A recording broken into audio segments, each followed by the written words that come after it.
wanted to take the pleasure of welcoming everyone to UCLA. It is almost mind-boggling for me to reflect that 20 years have now elapsed since the passage of the DMCA. And when the rulemaking was instituted, it was something completely unknown. When Mary Beth Peters called me the second rulemaking when I asked if they had a rule in UCLA, we were very happy to accommodate the Catholic office and back since. I can only promise that whatever comes out of the rulemaking undertaking today, I will be analyzing it in due course. So I welcome you all and I'm glad to have you here. Thank you, Professor Miller.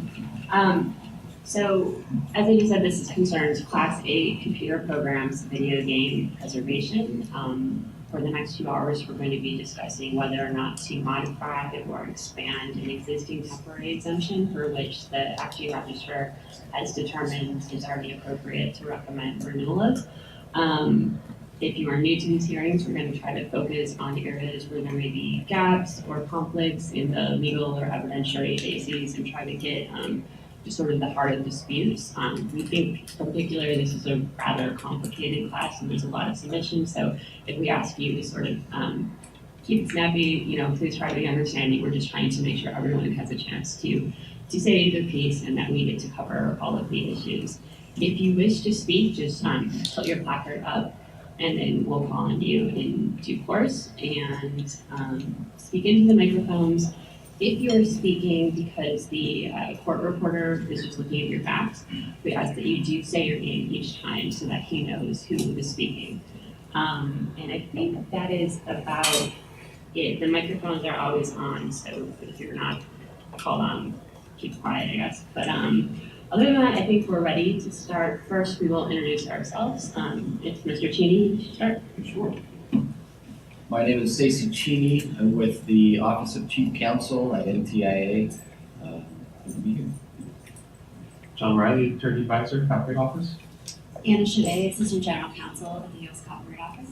Julie Zolman, Assistant General Counsel at the Copyright Office. And Mr. Geegan. Yes, Bernstein. I'm a clinical student at the Sales of Law and Technology and Policy Clinic. Michael Deemer, Sales of Law and Technology and Policy Clinic. Robert Walker, I'm Clinical Supervising Attorney for the Sales of Law and Technology and Policy Clinic. James Clarendon, Software Development Manager at Amazon. David Pecci, Veteran Game Developer. Alex Handy, Founder and Director of the Museum of Art and Digital Entertainment. Matt Williams from MSK for AAP, ESA, NPAA, and RIAA. Steve England from Jenner and Block for the Entertainment Software Association.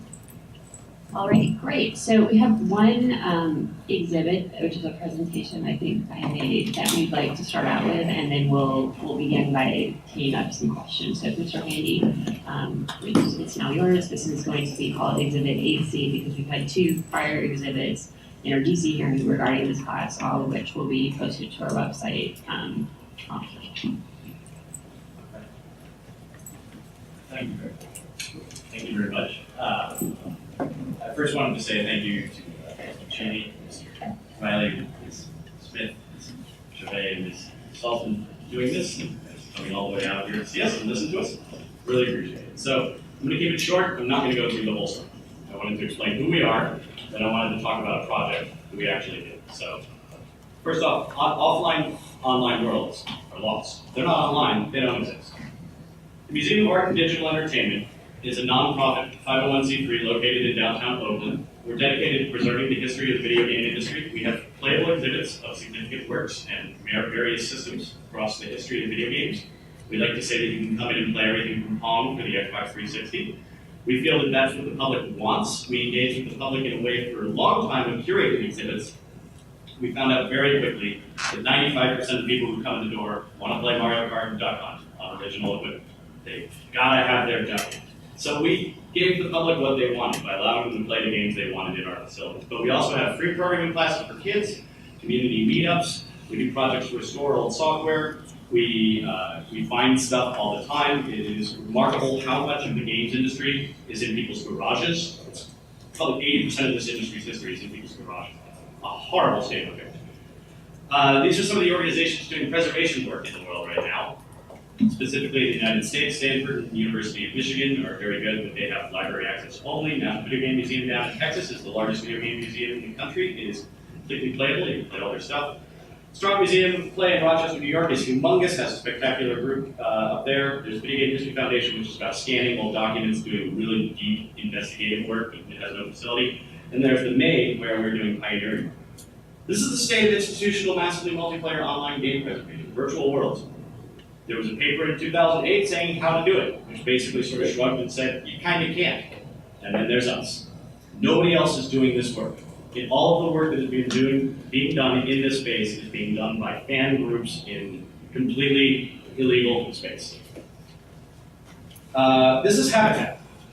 In 1986, Lucasfilm and America Online's predecessor, Quantum Leap, launched the first virtual world, Habitat. It was playable on Commodore 64. The backend ran on a system called Stratus VOS, which even this pack of humongous nerds right here had never heard of.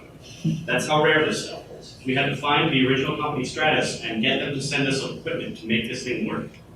We had the original source code from the original authors, which normally you can't get that, but Habitat source code is probably been discussed in this law school many times. It is public domain. It has been used in numerous online cases to invalidate virtual world patents because it predates everything.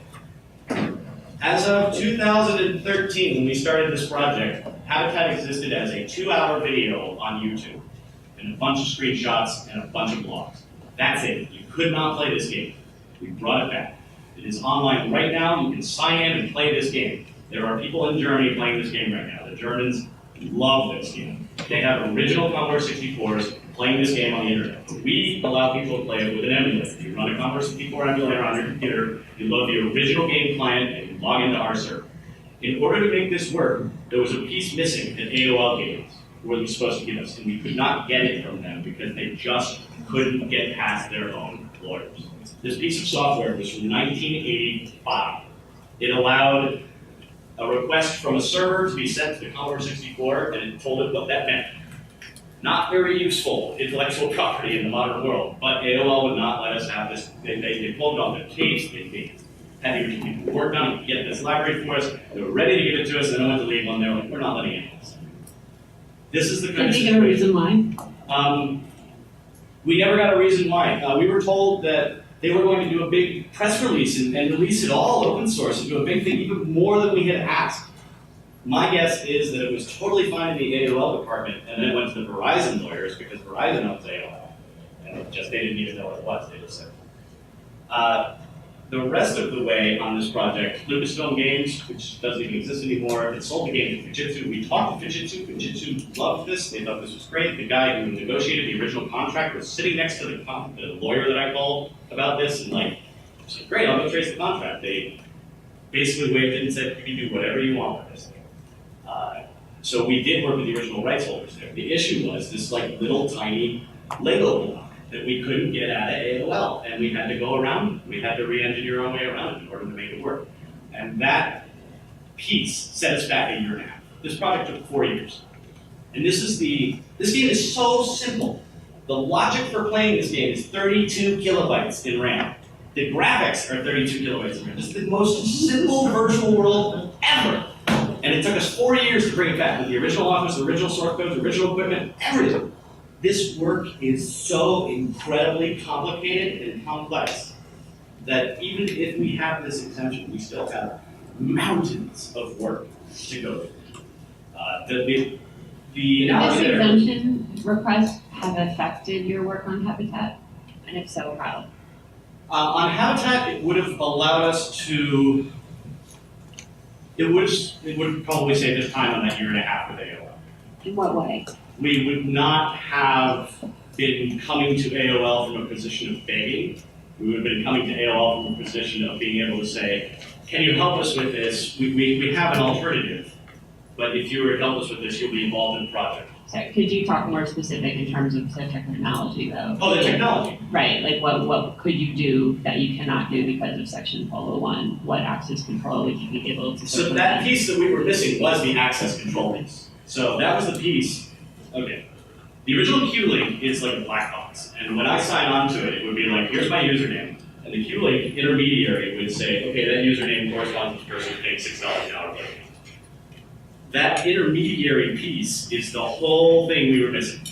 And without it, we had to go to a group that was implementing Q-Link all over again, outside in the gray area, right?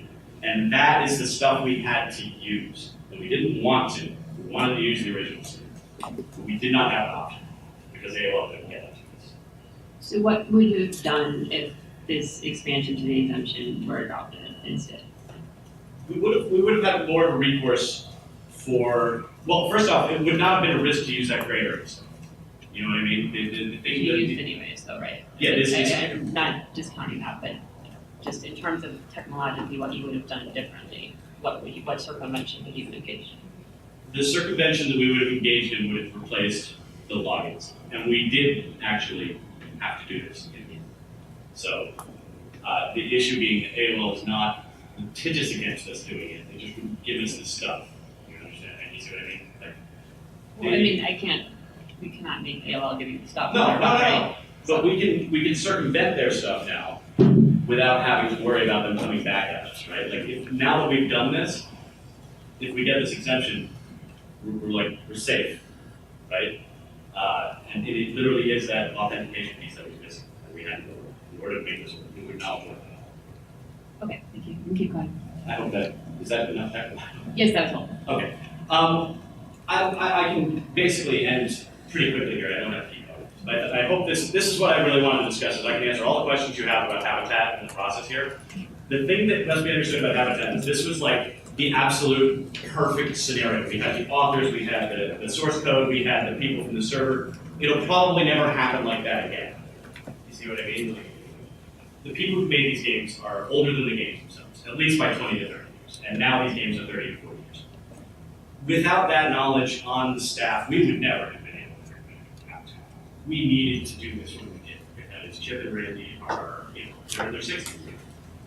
God knows what happened. If they're gone, that game's gone.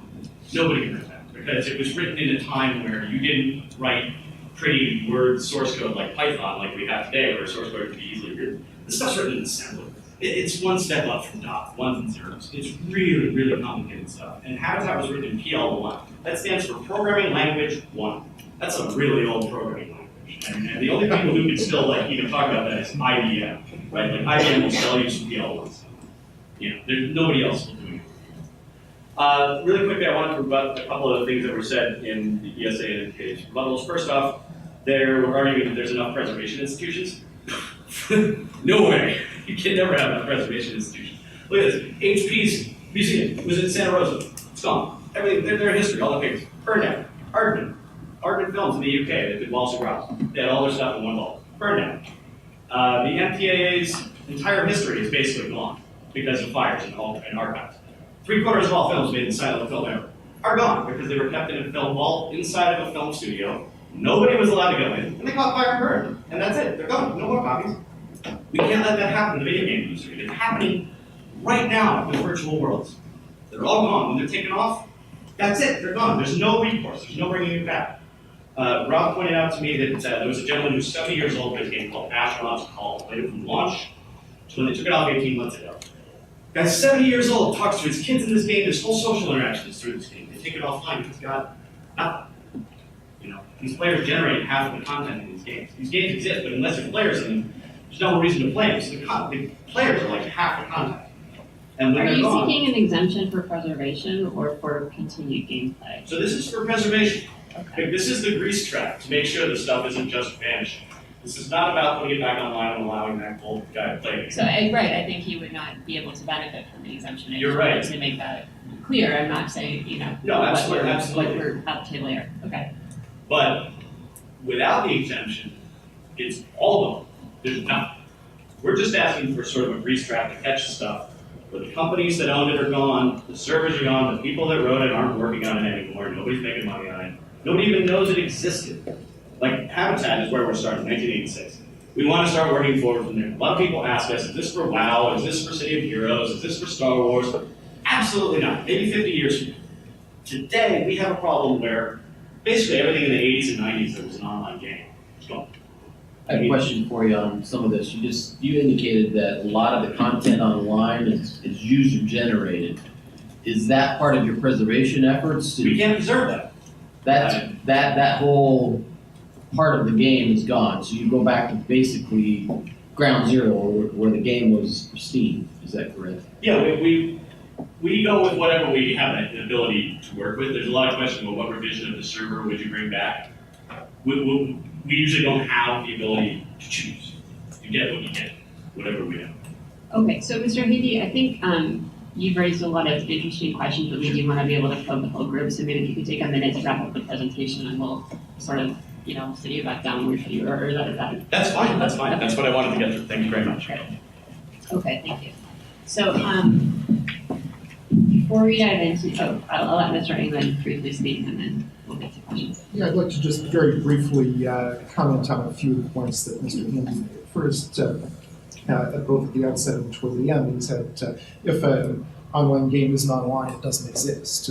Plainly, that's just not true, right? The Habitat project we talked about demonstrated that. Decades after the game went offline, the copyright owner had the source code and provided it to me. So plainly, it did not turn into digital dust when the servers were shut down. Second, Mr. Handy said earlier in his presentation that play is what the public wants. And I think that's a critical point here for trying to make sense of this proposal. This is not a proposal about taking historical artifacts, putting them into a safe space so that a scholar can access it. Well, I'm actually confused about that, because when I read their pleadings, it's or their papers, that is what it seems to be looking for. And I wasn't really bothered by the fact that a museum might engage in preservation activities on the one hand and exhibition activities of other materials on the other hand. That seems like a fairly frequent occurrence of museums and archives.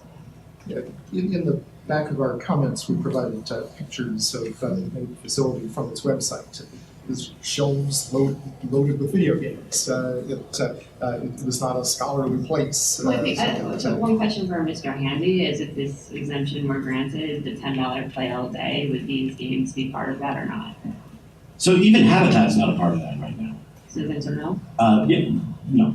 I mean, it's not a hard no. I could see us having an exhibit on some of these things someday, but that's not what we're planning, no. Actually, how is it not a hard no? Because you decided it's limited to preservation uses and not built out a case for a non-infringing basis for exhibition purposes or the public performance, right? So certainly, what I'm saying is that it's not a hard no. I don't want to say we will never exhibit one of these games that we preserved on our show floor. The purpose is to eventually be able to. Maybe that's 30, 40 years down the road. I don't know. But for now, no, we just need to stop this stuff from vanishing. And, yes, that source code was available, but that source code was in personal hands. That source code was not in corporate hands. That source code was not in Disney's hands or Lucasfilm's hands. It was in the guys who wrote it's hands. And that's sort of what we're trying to help with. This is a very young field, video game preservation. And as I said, most of its history is in people's garages, and we can't allow that to continue.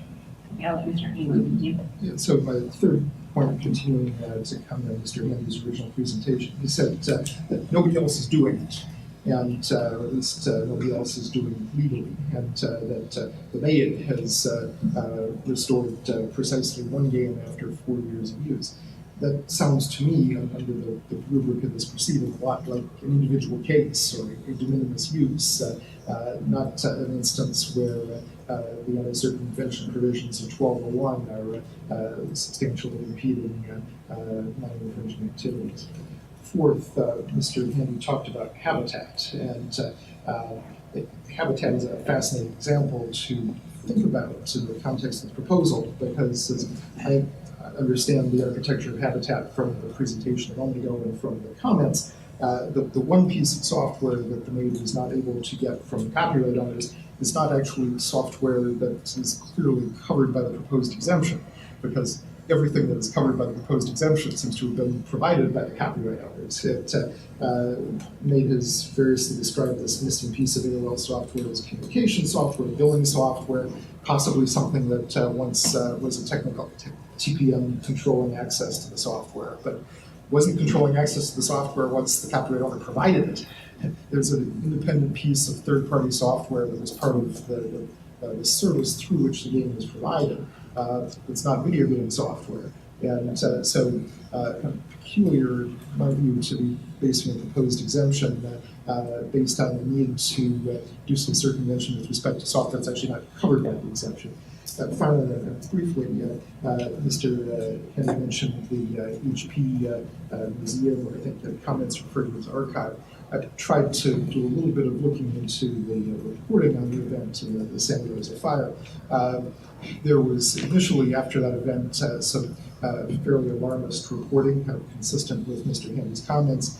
It appears that HP subsequently issued a statement, picked up in some further reporting. This was actually an archive that belonged to a spin-off of a spin-off of a spin-off. And not completely clear what the story there is, to the extent it might be relevant, but some historical documents were probably lost. But this is not the HP archive that's in Atlanta. It's not Mr. Hewitt's papers, which are in the Stanford Library. So I think it's not particularly relevant, but also not what has been described here. Sure, and before we move on, I have a brief question. You made a comment about the fact that the main charges an admittance fee to go and play games. Certainly, there are museums that charge you to get in. Is what you're saying here that it would affect the market, or is just a flat? You don't want people to be paying to get to play games, even in a preservationist context. I think I tried to study the maid's comments and figure out exactly what the proposal here is, and it seems to shift from time to time. If the proposal were to take a bunch of online games, restore them or recreate them, and put them in a public place for recreational gameplay for a charge, that sure sounds to me like something that's infringing. Entirely possible the fair use analysis would be different if this were a more traditional museum-type exhibition setting. Does anyone want to, on the other side, speak as to what it is? I can speak to the maid. Yes, the maid does have shelves and may not look like a traditional museum. That's because we're really poor. No. I'm more focused. It's maybe more of a lawyer question. I don't know, in terms of what the particular exemption request is. When I read it, it is to circumvent for preservation activities, not continued play, which is a separate subpart, and it also wasn't clear that exhibition activities would be included because under the current exemption they are excluded. Yeah. Mr. Deegan. Yes, sorry, Mr. Deegan, that is me. The language of the proposed exemption with regard to public exhibition is identical to the language of the current exemption. We're not asking for any sort of expansion in that regard. It's really not an issue legally in this hearing. Okay, so in 2015, the register said exhibition uses, the case hadn't been made, it's not included. And so we have three categories of things that may be socially beneficial, being arcade uses or continued play, exhibition uses. When you look at it, and preservation uses, it seems like it is only the third that is at stake. Does anyone disagree? Okay. Actually, one question I had, because with Habitat specifically, you said that it was a very small, like the virtual world that is needed, a persistent world. Was it like a very small piece? So I guess my question is, for these games that you want to preserve, like how much of it would have been on the server so that you would need to get that from the copyright owner? Like, is it like a small part of the game, relatively speaking, or is it maybe like 50-50, or maybe it depends, but I think it would be good to know that information. Sure, Mr. Handy. Generally speaking, it varies from game to game, but most of the time, the way that an MMO or an online world works is that the client has all the graphics, the sound, the maps, all of the sort of physical things and fancy things that make the game look good. And the server has all the telemetry, where you are, who that person is, whether there's a monster next to you or not. But the actual like images of the monster are on the client side. And that's how it works on Habitat. Like all the graphics are on the client side. The major difference with Habitat is the map, the world itself, is server side. Usually, like in a game like World of Warcraft or something, the map is on the client side. But that was To give you a little more insight into that, oftentimes the Commodore 64 at the time could only hold so much memory, but you had dozens of megabytes of data on that server. So it held hundreds or thousands of times what one individual client could hold in its memory at any given point in time. So Mr. Hanglin, I don't know, just from PSA, like, I don't know if you have an idea, like maybe in like terms of percentage, like 30% on the client side and maybe 70, I just don't know. I think it's not possible to provide one answer to that Okay. question. There are a huge number of games in the marketplace, diversity of architectures. I didn't at a very high level disagree with Mr. Handy. I think it tends to be the case that the assets are local and the logic is at the server, but every game is different. So this exemption would only kick in if the server has been discontinued for 6 months. So I'm assuming there's no circumvention to get to the server because it has been discontinued. What exactly are you circumventing, and how do you put the game back together if the server isn't taken off? Mr. Deegan?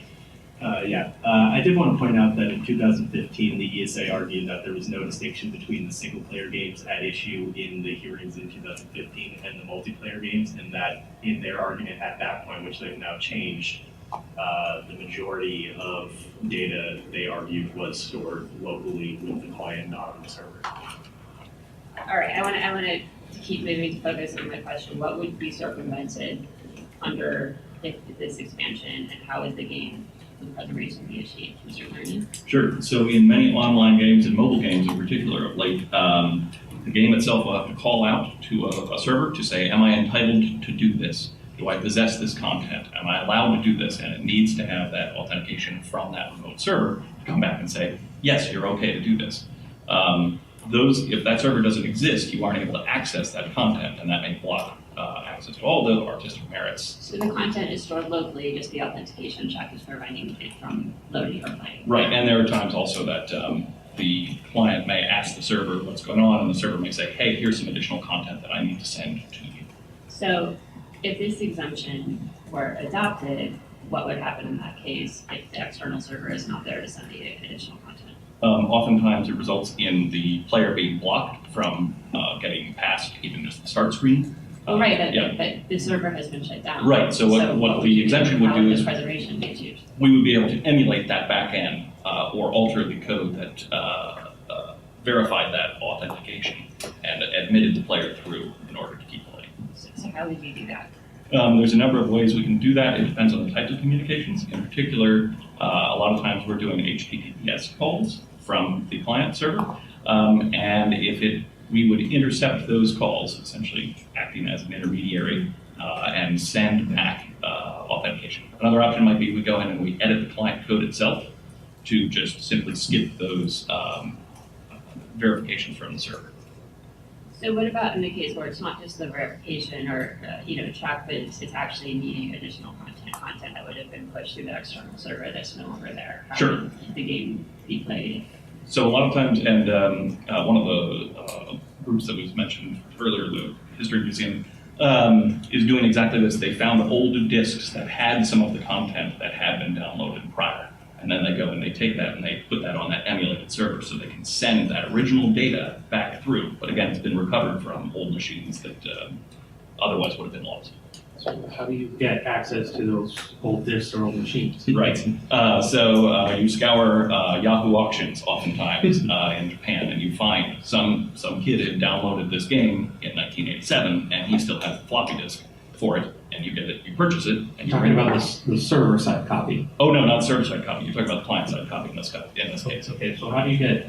We're talking about this server-side has additional content. Mm-hmm. How are you going to lawfully access it? You're reconstructing it from other people who had downloaded it successfully. So, okay, I see Mr. Inland being patient. I think we just want to stick at this and then we'll let you, I'm still going to ask Mr. Kang and then we'll get to Mr. Inland. So I think this seems to be a key question. So this person in Japan on their floppy disk, they have downloaded content from the server. They were a player originally when the game first came out. Sure. Yes. And their game, and that content came down to them. And so what we can do is we can say, how did they produce that content? And we can go take that content that was downloaded and we can send it now to other people who are connected to the server. And is the contention made this is not infringing because under the first sale doctrine, or what is the non-infringement analysis for this? Mr. Dean, the primary argument we're making is that this is one game that is being fair use of that game for preservation purposes. I think her question is going more specifically to how the server copy is being acquired. If you look at a lot of the existing exemptions, that is a limitation, that if a copy can be made, it usually has to be done from a lawfully acquired original copy. So we're trying to get at, would it be reasonable to limit this exemption to a lawfully acquired original server copy, which I don't know if it's Maybe possible. posted on our site, right? So I think we're trying to understand, like, how you're getting that, and is it or is it not lawful, and if is it fair use, and what your basis is for having that be the basis for the exemption. Robert Walker. So in a lot of these cases, what you're actually doing, and my colleagues here who are the technical people can correct me if I'm wrong, but it's not that you would have access to the server copy that existed at the time, but rather you would be creating a new emulated server that functions like the original. But as Mr. Clarendon was saying here, if you watch the calls that went out via HTTPS, basically what is the server looking for, and then what is expected to receive back, through a very time-intensive trial and error process, you can actually replicate in a new installation of server that is emulating what was going on originally from the server. So effectively, you are building into the client the functionality that you need in order for it to work. You wouldn't necessarily have to have the original server side software to do that. It's a much more labor-intensive process the way I just described it, but it is theoretically possible, and it has been done. So in the case where you don't have the server-side software, how are you getting the expressive content that is typically saved on it? Is this through individual users who, bit by bit, have had it pushed to them? Is just someone writing code from scratch to make it just look the same based on their memory? Like, is there clean rooms? Like, how is this done? Mr. Handy. For example, on Habitat, we rewrote the server from scratch. We did have the architecture laid out in the original source code, but because that original source code was written for a server that doesn't even exist anymore, we had to rewrite it from scratch to run it in a modern environment. There are methods available to tweak that stuff out of the client. So this exemption is not for World of Warcraft, but I'm going to use World of Warcraft as an example. World of Warcraft has expansions, like they have the Pandaren Forest, right? They distributed that on a disk, that a client. So that data is out there already. Somebody has a license to have that on their computer. The server side triggers that stuff and maybe pushes some stuff down. Generally, like on Habitat, the stuff the server was pushing down, we did not include. Stuff down is the realm of the questioning. Yeah, and what I'm saying is, like on Habitat, for the stuff that was pushed down, we didn't have it, we didn't include it. We built without it. We go around it, you know what I mean? These are big things. There are things you can take out. So if you can take things out like that, why is circumvention necessary? Like, why can't you just? The authentication piece. We're not allowed to go around the DRM. That authentication piece is. So is this a useful exemption for you if it allows you to bypass, I don't know, I swear Mr. Ingham will be next because I think he's probably allowed, he has wanted to comment on, but would this exemption be useful for you if it just allowed you to bypass the authentication checks, but to not allow, I guess, or set a line against copyrightable content when something needed to be shown? It's a different scenario for every game. So the narrower the exemption, the more likely we're going to hit up against something where there's a little piece beyond the authentication. So it's a tough question to answer because, like I said, we've only done the first one, and there's thousands, and they're all different. And some may have some strange pieces that we're not even accounting for. Right, so we just need to be very careful to understand what it is you're seeking to do beyond the authentication checks as opposed to, right, especially if every game is different. So Mr. Ingham, what do you speak on? Thank you. So first, just very briefly respond to Mr. Egan, who a few minutes ago accused ESA of changing its position since 2015. I don't think that's true. I believe the description of game architectures between client and server that I gave 10 minutes ago was probably consistent with what we said in 2015. To more fundamental points in the line of question that the office has been pursuing for the last several minutes, and that's really the key issue here for considering this exemption. And I don't think you got satisfactory answers to the question of how it is proposed that people acquire the server-side aspects of games. heard one group of answers that essentially described the current exemption, where the server only performs an access control role. Well, you don't need the new exemption to Well, I cover think that. that we said it's not for online gameplay, right? So I think in this case, it is like the current exemption, it's just the class of games you cannot do, but the actual, what you're circumventing into the acts wouldn't change. No, I think the distinction in terms of online games versus games covered by the current exemption is whether the game itself, as opposed to the access control, sits in part on the server. The current exemption applies to games where the game itself is wholly local and the server performs only an access control function. I think at one point Mr. Clarendon was describing that kind of scenario, but you Well, I don't need think, this exemption for that. what if, through the preservation activity, there is a server set up that is just sort of, facilitating its own authentication checks or something like that. I don't know if that's covered under the current exemption, and I don't know if that is getting to the concerns expressed by ESA. I also don't know if that's a realistic scenario or not to be useful. I'm just trying to I understand. believe that scenario is what the current exemption is for. It where the game is entirely local. Somebody is lawfully required a copy of it, but a server is required for authentication. The current exemption permits someone to set up a substitute authentication. It's a preservation organization to set up a substitute authentication server. So I think what distinguishes the new proposal from the current exemption is cases where some aspects of the game live on the server.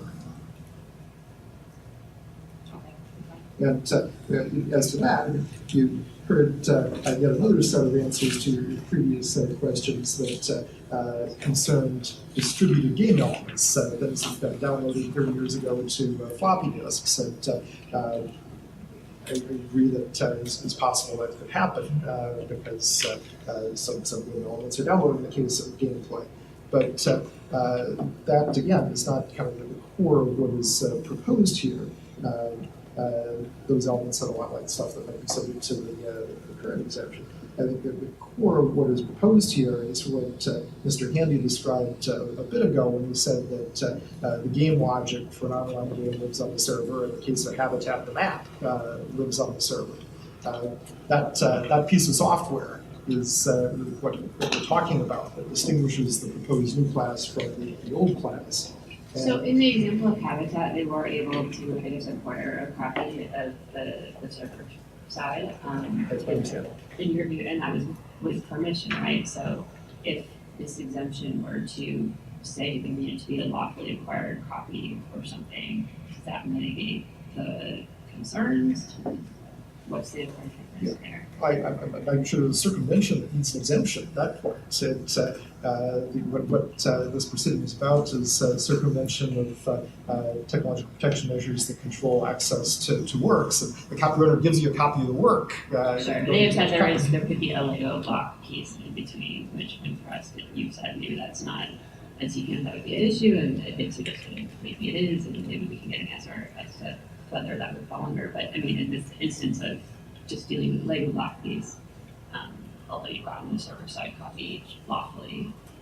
I think the game copyright owner can only speak to its interests. Right. If the owner of the copyright in the game has handed over a copy of the source code for the game and said, go to it, it seems like any possible claim by the game copyright owner has been exhausted.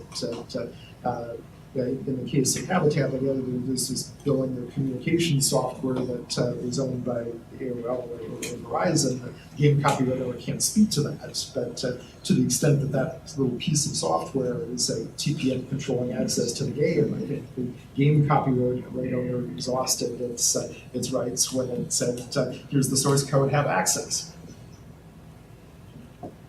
Mr. Pecci? Yeah, I just want to bring up a point that the communication between the server and the application is a complex interrelationship, especially if you're dealing with positioning characters in the field or two different people remotely. So, I mean, when I look at that, I mean, I can see that as copyrightable material in its own right. And if one is getting in between, essentially cutting the game in two, and pulling one side off, one is already in the milieu of interfacing and violating the copyright. So I'm curious as to whether you have any thoughts on how the exemption is currently working, because we've had a little bit of discussion about maybe there could be a server created and a game under the current exemption have, the call and answer of that server authenticated locally. But maybe a different interpretation could be that you, as a preservationist, amend either the game or the console or some combination to not ask the authentication question. Can you talk in your knowledge about any kind of issues with the current exemption? And is that working for you guys for those particular uses? Yeah, I can speak to that. The current exemption is working.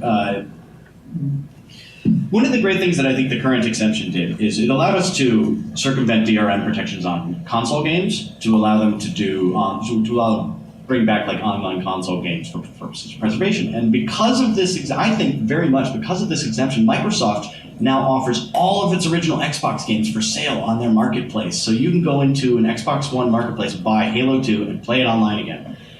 If every company did that, we wouldn't be here.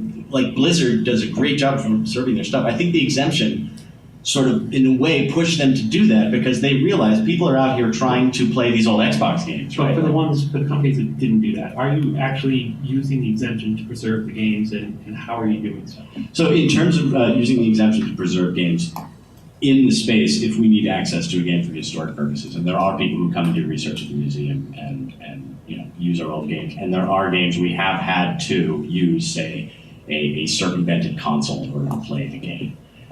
I can't necessarily speak about what it was because the various research projects, but we have indeed one game that has benefited from the current. No, we've done this like twice, I think, but we've been able to run a game that we had to circumvent the DRM in order to get the game just to load, right?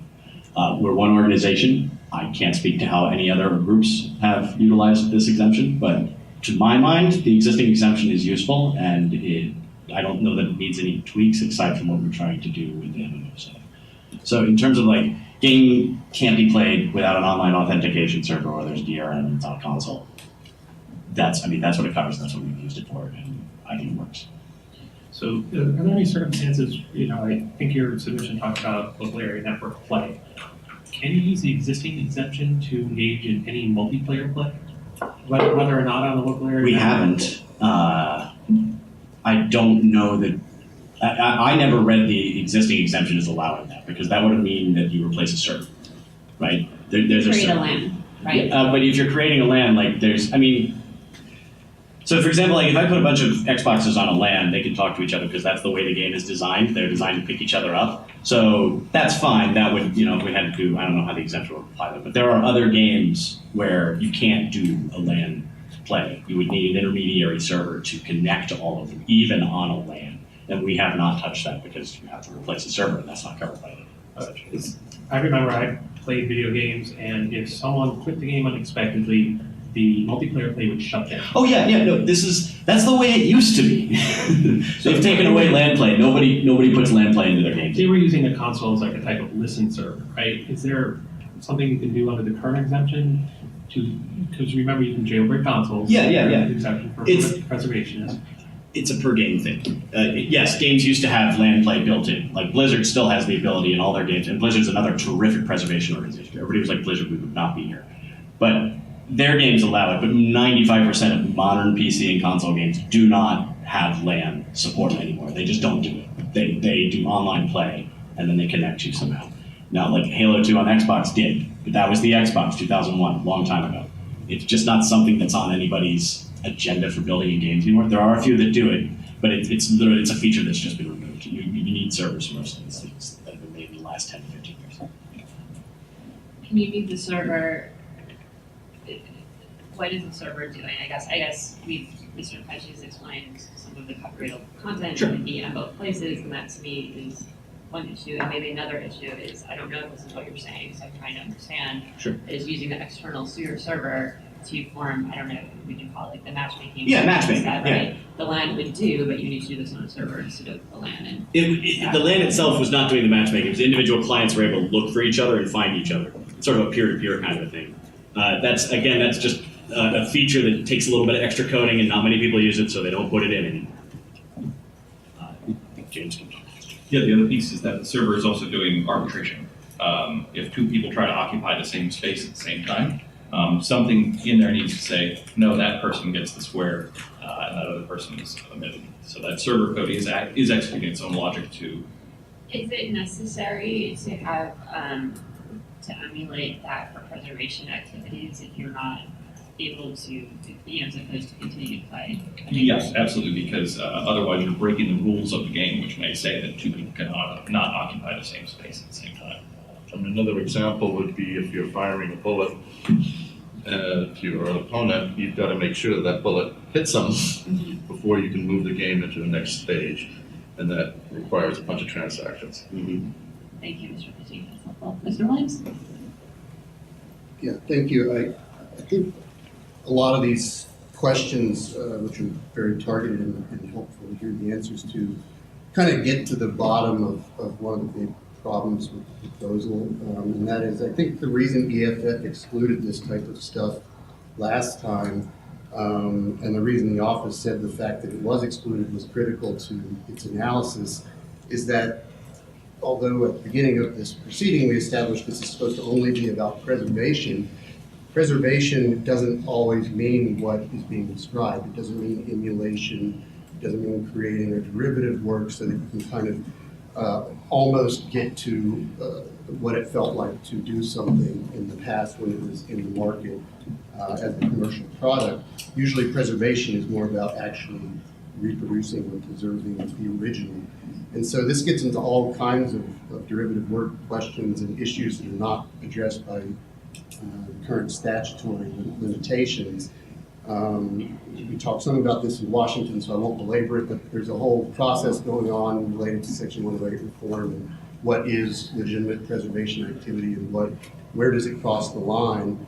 And because as Steve said earlier, it's not really true to say that just because something's not currently commercially available and it no longer exists, you've got to be very careful about where those lines are drawn. And so I would just express some caution on that issue. The only other thing I wanted to mention is something that came up a little earlier. I think you were talking about, well, if the copyright owner has provided some of the server-side content and endorsed the project, would there be infringement? It sounded to me, if I understood correctly, like some of the copies that the proponents might be talking about, I'm not so sure that they are copies that were lawfully distributed, whether technically server-side content that somehow ended up stored in a computer, whether that was really lawfully distributed or acquired.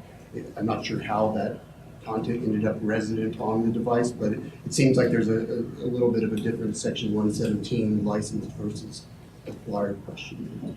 I mean, I think that proponents are only articulating a 107 basis. And in the instance where, I guess, different content has been pushed to different users, and they're sort of trying to put the puzzle pieces together and stitch up the functionality of it, not, paint broad swaths of the universe. Can you talk to whether you think that how the 107 analysis would play out? Sure, and I mean, we addressed this some in our comments, and I think Steve might want to address it at more length, but when you're talking about these types of adaptations of copyrightable software that includes both functional elements and expressive elements, I don't think it's enough to just say we're interested in preservation and therefore we satisfy the Section 107 factors. Copyright owner still has a right to the market, regardless of whether they're choosing temporarily to withdraw work from the marketplace. That doesn't mean the fourth factor would automatically weigh in favor of someone else creating a derivative work in the meantime.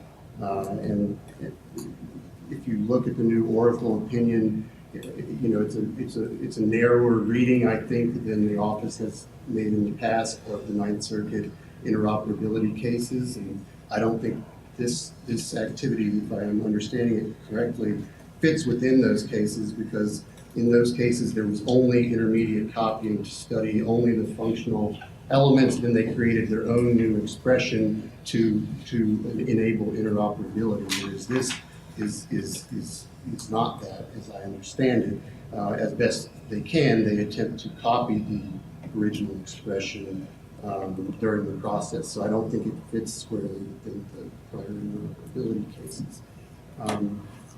The commercial, non-commercial factors, are in some ways impacted by what level of access they're providing to the public and these fees for entry. And I understand that at least on the face of their pleadings, they're trying to limit some of those things and say, well, it's really not about public performance, or it's not about, we're not going to charge admission for these particular games. But then if you start, and I'm sure you'll get to this, but if you start looking at, well, how are you actually going to enable all these affiliates to engage in this conduct, that really impacts the fair use analysis as well, I think, and would involve unauthorized public performances, as I understand it, and probably unauthorized adaptations as well. Yeah, so I agree with Mr. Williams. I just provide a very little bit of nuance response to a couple of things from folks from down the panel. First, I think Mr. Handy a few minutes ago suggested that the current exemption has pushed Microsoft and the game companies to re-release games. I disagree with that analysis of cause and effect. And what we're seeing in the marketplace is the maturation of the video game industry. Just like the motion picture industry, games now have re-release cycles. There is demand for classic games, and copyright owners are in the business of satisfying consumer demand by re-releasing their works. And that is a reason not to grant the exemption, rather than a reason to grant the exemption. That copyright generally permits copyright owners to decide how they commercialize their works. Mr. Early, just a follow-up. So maybe you can speak to this, but how do companies determine when they're going to pull a game from the market? What would be the reason for pulling a game and making it not commercially available anymore? When there isn't much demand for it. Video companies are in the business of giving consumers games that they will enjoy to play. But there is inevitably a fall off at some point in the life of a game, and when the market falls off to the point that there's very little demand, it makes more sense to put those resources into creating new games than to keeping existing ones up. So if there's no commercial market, and so the game is pulled, how, if they go ahead and decide to preserve a game that's not commercially available anymore because there's no demand for it, how is that impacting or having an adverse effect on the market under the fourth fair use factor? So first, the fact that server support is discontinued for now doesn't mean that there isn't a future market, and copyright normally allows copyright owners to realize future markets for their works, and as we've seen with many reintroductions of games, some of which are described in our comments, that is something that video game copyright owners do.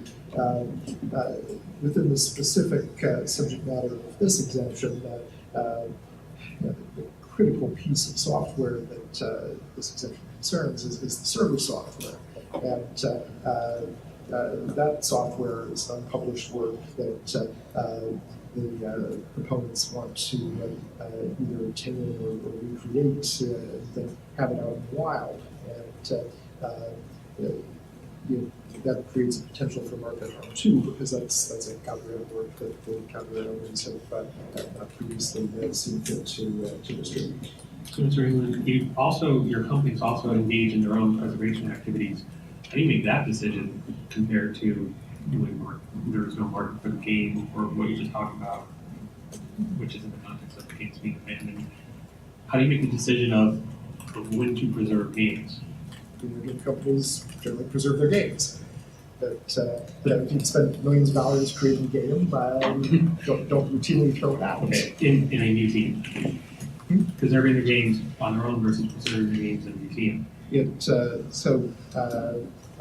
Video game companies have also supported various efforts with museums and archives, some of which are described in our comments. For example, ESA recently contributed 2,500 games to the Library of Congress. we're certainly not preserving all of their games, and these are the type of games that kind of are at issue here. Is there a decision to not preserve these games because of the technological challenges, or because of the market being developed for these, or in ESA's own preservation activities? How do you make those decisions? Copyright owners preserve their games. And there have been discussions here, companies that have eventually gone out of business, and maybe assets have been lost in bankruptcy and so forth. But just like motion picture studios do not typically discard all copies of the motion pictures when the theatrical run ends, video game companies do not routinely throw away the video games they've created. Well, surveys reply included an index of companies that have gone out of business. Do you have any knowledge as to whether their assets have been protected or preserved? I don't have a response for any particular company. It's very often I'm under the impression that the assets are disposed of in ways that lead to there being successor copyright owners, so potentially they're preserved.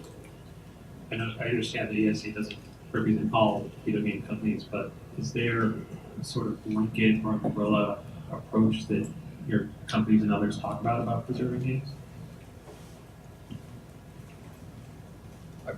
Is there coordination between your different companies? There's some level of coordination. ESA worked with a number of key video game companies in connection with the Library of Congress gift that I mentioned a few minutes ago. In your knowledge, has ESA's member companies ever refused a preservation request? And what I'm getting at specifically is not due to commercialness, but maybe it says there's some instances where a game may have some social value for preservation purposes, but it might not be a corporate priority, or it might be even at odds. And give an example of a video game that included like part of the Quran and thus was interesting from a social perspective, but the video game company did not had, I guess, an incentive against preserving it. I don't know the facts of that particular situation, but I think it is speculative on Leeds' parts that video game companies are discarding their assets. That copyright owners do not routinely discard their assets. Before we move on, because I know a lot of proponents are anxious to respond to some of what you said, I did want you to have the opportunity to follow up on what Ms. Smith said in terms of the question Mr. Williams answered. Is the 107 analysis different for games that are completely lawfully acquired, where they're given by the copyright owner and there might be a piece that's missing, versus the 107 analysis? I just want to give you for games that were not completely lawfully acquired and were reconstructed. I just want to give you the opportunity to respond to that if you'd like. Yes, so that's really the essence of this class, right? We addressed that at some length in our written comments, but I think the fair use analysis is completely different, where we're talking about server software that has not previously been distributed. What is being proposed here is essentially recreating the logic of the game, the rules of the game. In the case of Habitat, if we're subject to this, the map of the game, key expressive elements of the game that are being acquired without permission, without paying. That is a commercial use. It is not a transformative use, particularly to the extent that it's making the game playable exactly the way that it was playable. These are core expressive aspects of the game. Somebody down the line here earlier referred to the rule that players can't occupy the same space. What happens when a player shoots another player? That's the essence of the game. It's not the graphic elements of the game, but it is the essence of the game. What the proposal here is to obtain that software, simulate that software, and that is copying the expression. The server software is a substantial part of the game, and putting the server software out into the wild where previously it's been distributed. I think you're not putting the server software into the wild necessarily. You may be recreating it, which in this case is your position that's an unauthorized derivative work, not like good fair use. Or it's at least a copy, perhaps a derivative work, but yes, I mean, trying to simulate the original game. It's just like kind of copying that is not purely mechanical. Mr. Inley, do you have evidence that you've been talking about some of this in the wild, and that seems to be a fear here? Is there evidence now that preservation efforts have put these game assets in the wild? You talked about these server assets. Well, I can't cite a specific example, but this is a very substantial project that's been proposed here. We've not talked yet about affiliates and the comments from Aid propose a very broad concept of affiliate access and then walk that back a little bit in the my comments. But it's kind of not clear what's being proposed. But I think the proposal is to have dozens, hundreds of people working from their homes, presumably with copies of game software, because otherwise it doesn't seem like you need to mention affiliates. I think the question is, with the existing exemption, is there any evidence of infringement from the problems? So they don't have affiliate archivists yet. That is why we did not oppose the existing exemption. Mr. Fetchy? Yeah, I just wanted to bring up about preservation. In the 90s, in my experience, I was part of a company called Mindscape at the time, one of the largest producers of CD-ROMs in the world. And I can absolutely guarantee that 30, probably 40% of all the titles were never preserved. And the only thing that was generally ever preserved was the final binary that was actually shipped. The original source code is lost, as Andy mentions, in garages and other people's computers and various other places. And Mr. Fetchy, why was that lost, or how was that lost? You said that. Well, let's put it in the function of the company. At that time, especially in this company, I had was trying to get people to use source control.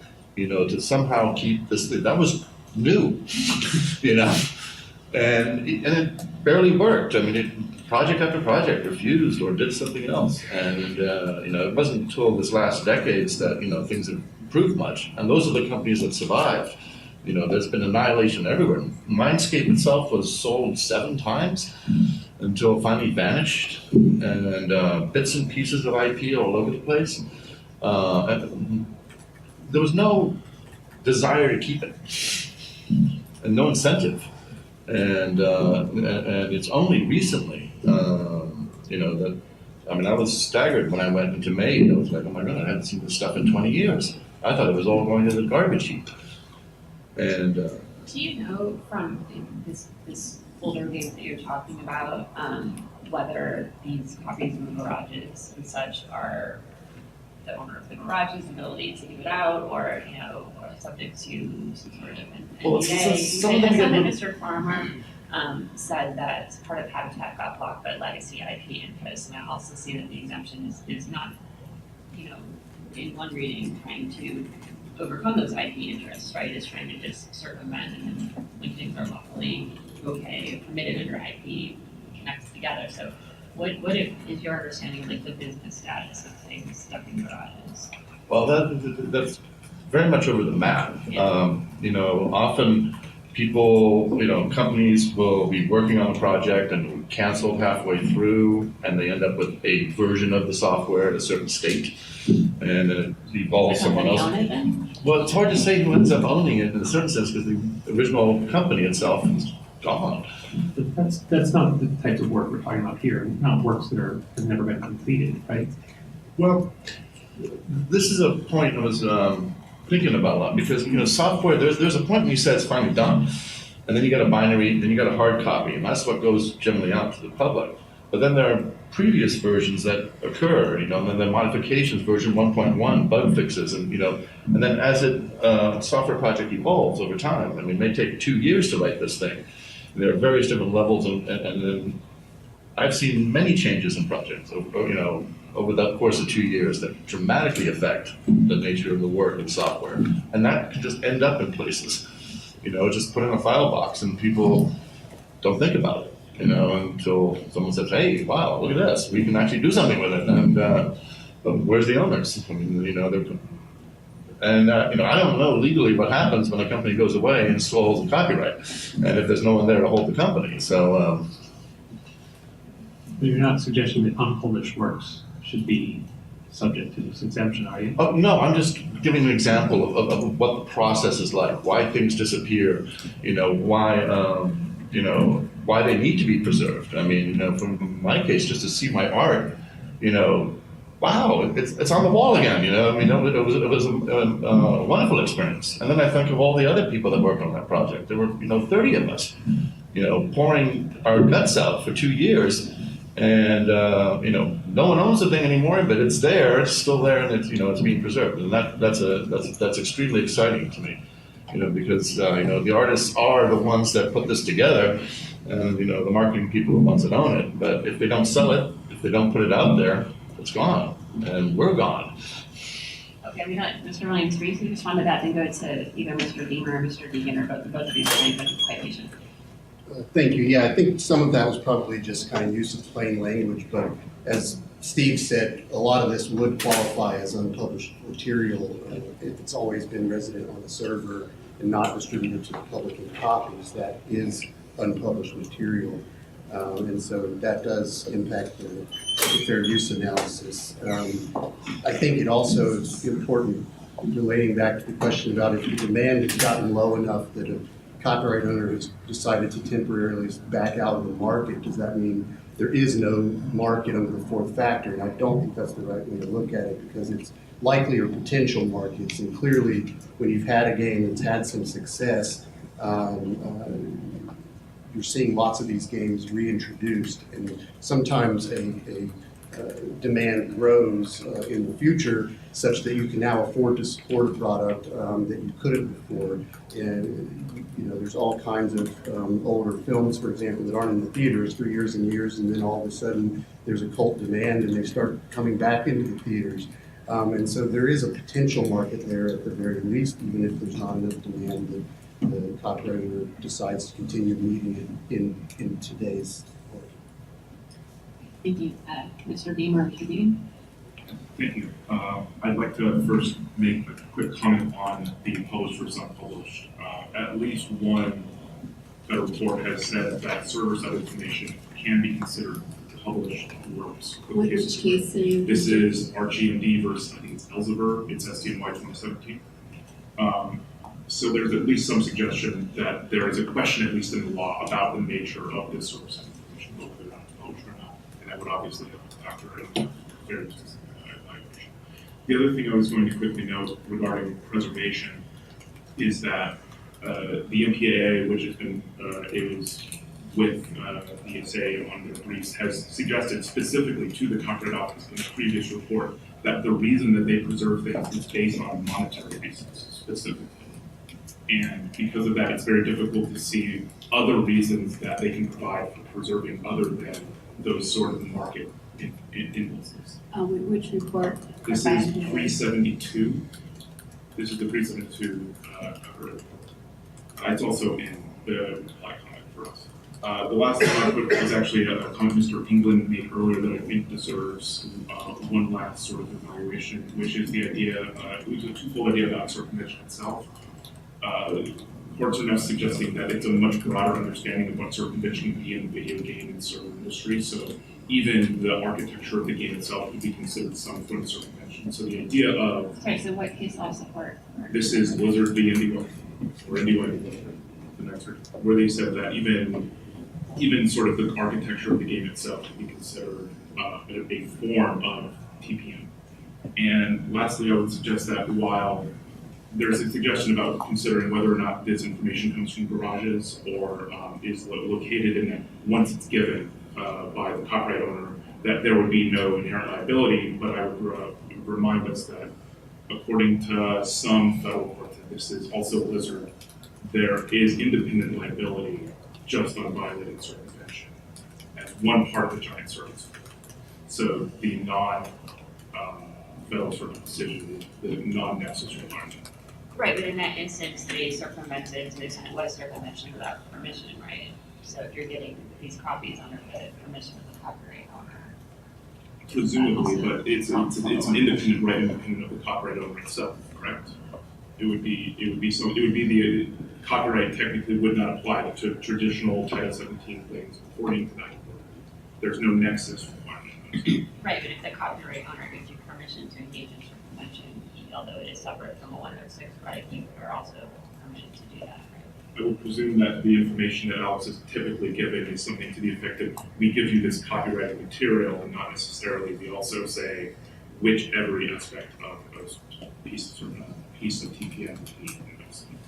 And I would just jump in here to say that, again, if we think about the habitat example, the TPM that was part of the overall server architecture was not actually owned by the copyright owner of Habitat. So they could not authorize the circumvention of that piece of dial-up billing code that was controlled by AOL, which was absolutely essential to the functioning of the game. It had to be circumvented to make it work, but that was a piece of code that was owned by a third party. And you can see this coming up in all sorts of instances, say imagine an API or something else where there are lots of, there's a web of copyright interests that are existing on the server side, and you may have a game developer could authorize certain pieces of this, but not all of them, and it could be that there were access controls that they do not have the copyright to. And what would you say, you said this in the written comments, and Mr. Inman said this today too, that would fall outside of the proposed exemption because it's not protecting the video game, the building software example? I'm sorry, you're saying that that would fall outside of the exemption? Is that what you had said, Mr. Inman? Yes, I mean, it's not a video game. It's building software for an online service. I assume in the architecture of the original online service protected access to everything on the service and not just to Habitat. So it doesn't look to me like it is part of the exemption here. So let me ask a follow-up. But if it prevents gameplay, is it not then a TPM that's preventing gameplay? Even if it's asking for billing information, is it still not a TPM preventing the gameplay? And I think that's the question at issue here. It may be something else, but it's still controlling the gameplay. So is that not a TPM we're talking about? I think it is possible to me that it was a TPM that 30 years ago protected access to the AOL predecessor service or conducted billing operations on that service. And perhaps at that time was a TPM protecting access to Habitat also. I think it is not a TPM protecting access to Habitat once the copyright owner of Habitat hands you a copy of the server software and says, preserve it, make it playable, do whatever you want to with it. I think and it's not a video game. And this is an exemption for video games. What would you say, Mr. Walker, and maybe also? Yeah, no, I think this is a distinction without a difference because the point here is that whatever this billing software authentication piece is that has been incorporated into the game, it is a TPM that is controlling access to the game, and it is a roadblock to the game's preservation and in functional form. You know, just because the fact that this may have a dual use of serving some other function with regards to an online service, it's been integrated into the game. It's part of its architecture. It has to be circumvented in order for the game to be brought back. It's not like there exists, certainly not in the case of Habitat, and I would, well, I can only speak to the case of Habitat. There was no pure version of Habitat that could exist without this piece that was functioning as a TPM being integrated into it. That had to be backed out. That had to be circumvented in order for the game to be recreated. Again, that was a 1.5-year process that the maid had to do. Had they not had to do that, they would have gotten the game preserved much quicker. So the idea that somehow you can bifurcate between games and server access that maybe at some point in the past acted as TPMs but don't act as TPMs now, that does not reflect the reality of how these games are architected and what the needs are of preservation as moving forward. Mr. Inman, do you want to respond to that? I know we're kind of getting into the weeds of Habitat, but it seems like a I'll relevant respond to question. that, so then if you'll allow me a couple of other brief points. So somebody down the line here just said that this billing software had been integrated into the game. I I understand its architecture only from the proponent's comments, but it sure doesn't look to me from the comments like it was integrated into the game in a meaningful way. It feels to me more like operating system software. In the case of PC games, of course, there was operating system software that they run on here. Habitat was made available through an online service, and of course, there was software that powered that service. Can I pause you right there? Does anyone want to talk about Mr. Handy, I guess? Yeah, certainly. The actual server itself, I mean, I'm sorry. The access to the service that this thing was providing, I mean, first off, the operating system involved was Stratus VOS. Q-Link ran on top of Stratus VOS. This isn't like an operating system. I mean, Q-Link provided access to things just like AOL. You could play chess, you could play checkers. There was a bunch of games it provided access to. There was also chat, but mostly people played like chess, checkers, backgammon, Habitat. I mean, it's a big game service. I wouldn't call it an operating system. An operating system is documented and designed for people to integrate with. Q-Link is ridiculously unfriendly. The server goes 23, and the client's supposed to go, oh, I know what 23 means. There's no niceness about how it's going back and forth. It's not, like in an operating system, you design it with APIs so people can build things on top of it. Q-Link's a black box. The guys who wrote Habitat were at the Q-Link headquarters writing this thing into their system while they were building the Q-Link stuff. Like these things were built at the same time and completely integrated. So the idea that like Q-Link is some kind of operating system is a little. So was it protecting many things or access to a variety of things, such as chess and chat and Habitat, or was it? It mediated access to a variety. It mediated access to a variety. You know, in 1986, variety of things, probably 10 things. You know? But the system itself is like nothing like an operating system. It really is kind of a matchmaker, intermediary authentication system. Okay, Mr. Aaron, if you wanted to finish, then Mr. Dean. Yeah, just to briefly respond to a couple of things. First, a few minutes ago, Mr. Dima referred to the Urchi against Elsevier case, and I think he is significantly overreading it. I understand that case to found that a distribution of certain animations occurred because the copyright owner provided them to the database provider to be made available through a database, and that sounds like delivery of a copy. I don't think that suggests to you that public performance of a video game through a server is a distribution or a publication. In fact, the definition of publication in Section 101 says that public performance is not a distribution. It's certainly software that was never handed over to anybody and then was used to render public performances of a video game that doesn't seem like it's been published.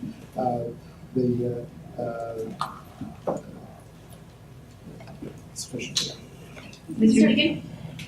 Yes. I wanted to bring attention just to the limited nature of our proposed exemption and how that relates to the 107 analysis. I think it's important to note that we followed exactly the Copyright Office's guidelines provided in 2015 regarding what preservation is, and that is an extremely favored purpose under the first factor. And also because of the limited, very limited use we're proposing allowed under the proposed exemption, there is no market harm really imaginable from a game that's only accessible in one place by a limited number of scholars. Though you do add the language to the public when you're talking about distribution and making it available. So to whom would museums be making this available to if not the public? Yeah.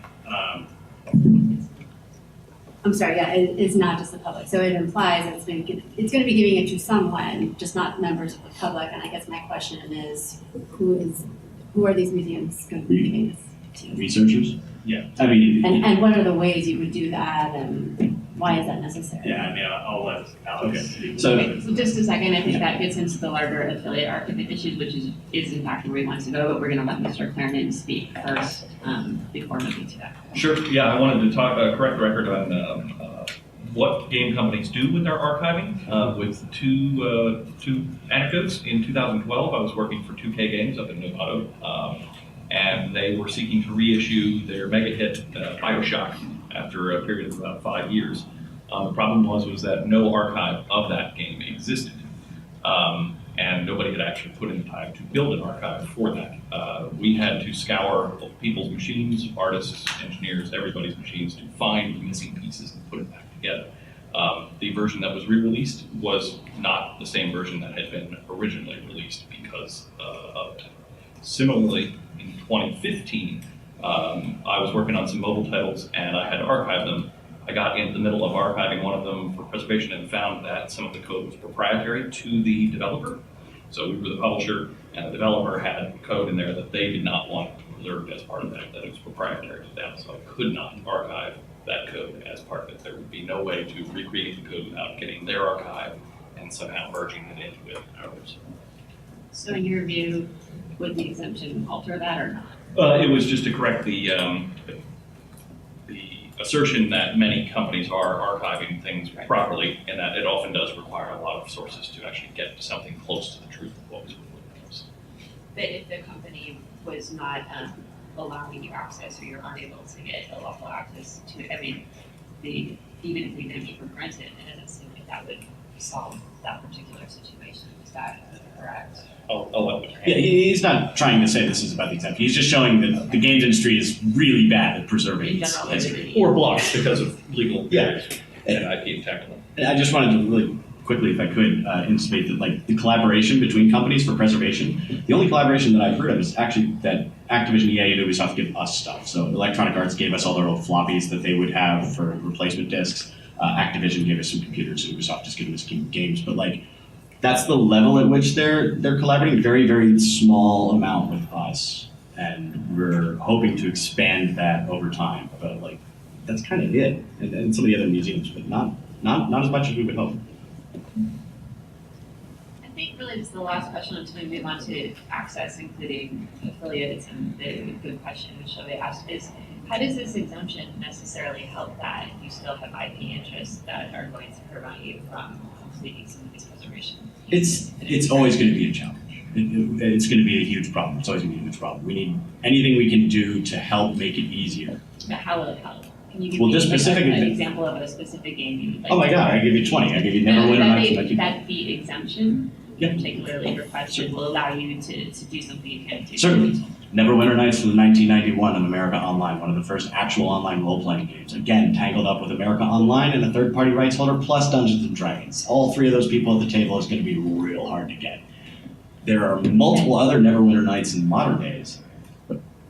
So if this exemption were granted, Yes. you could circumvent something that you still don't have access to. If those companies are not giving you permission to use some of their IP, how will you preserve the game?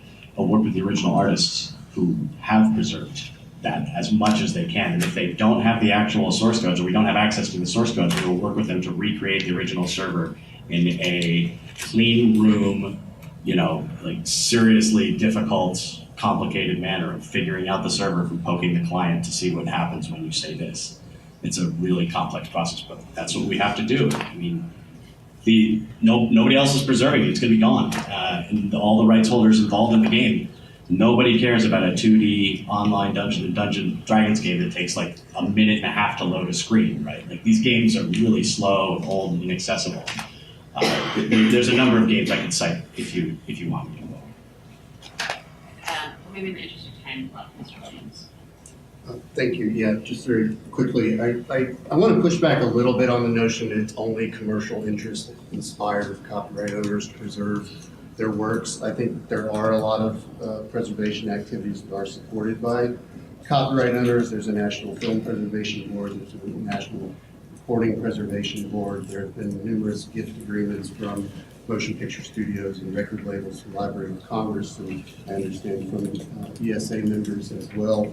And there's some specifics in ESA's filing about things that they have done. I don't recall all of them off the top of my head, but there are some in the filing.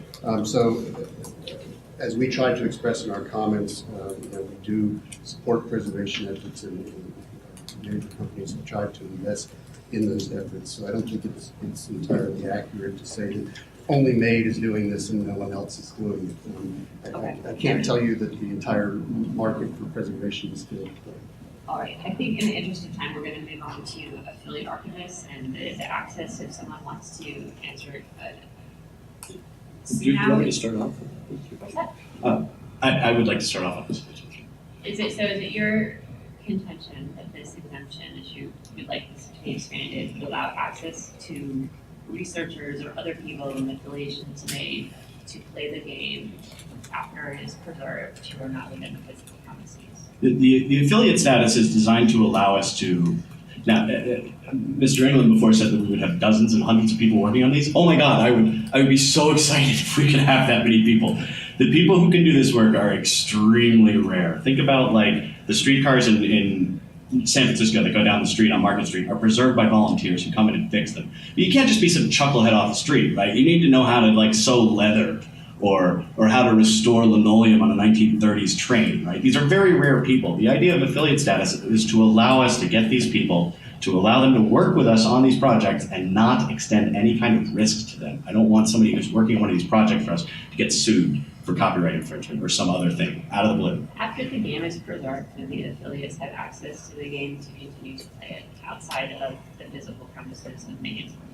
The affiliates would have to maintain access to continue to keep the game running and keep it playable. We would not open source, like it wouldn't be public access to just, you want to be an affiliate? Great, come on in and play it. The idea would be that people who are working on the game, who are physically in the guts of making the game work, will have to be able to play it in order to test it. So I'm sure someone will correct me if I say something in a way that they would characterize differently, but my understanding is, with software development, you might have a lot of people working on a development stage, and once it's down, they cross to a maintenance stage, which would be less people. Would you see affiliates as something like that, or would every affiliate who is working on the game for preservation, once preserved, also have the ability to continue to play it outside of the premises? So let me give you an example on Habitat. Since we launched Can you Habitat. answer the question? Oh, yeah, This is a question of, what you're seeking to do for the bounds of what does it mean to be an affiliate? It's more of like a legal or policy question. Sure.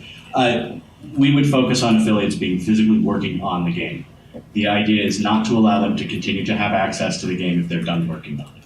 The idea is to allow them to have access on the game so they can see if what they did changed and worked in the game. This is not, if you sign on as affiliate status, you do like one line of code contribution, you can now access the game. That's not the design. That's not what we're after. This is entirely so that we can get proper, intelligent people who can do this work involved, and they're very, very rare. But I can say on Habitat, since launch, we've had more people involved because we've had to build out the world. We've had to rebuild and reconstruct the map from forensic evidence.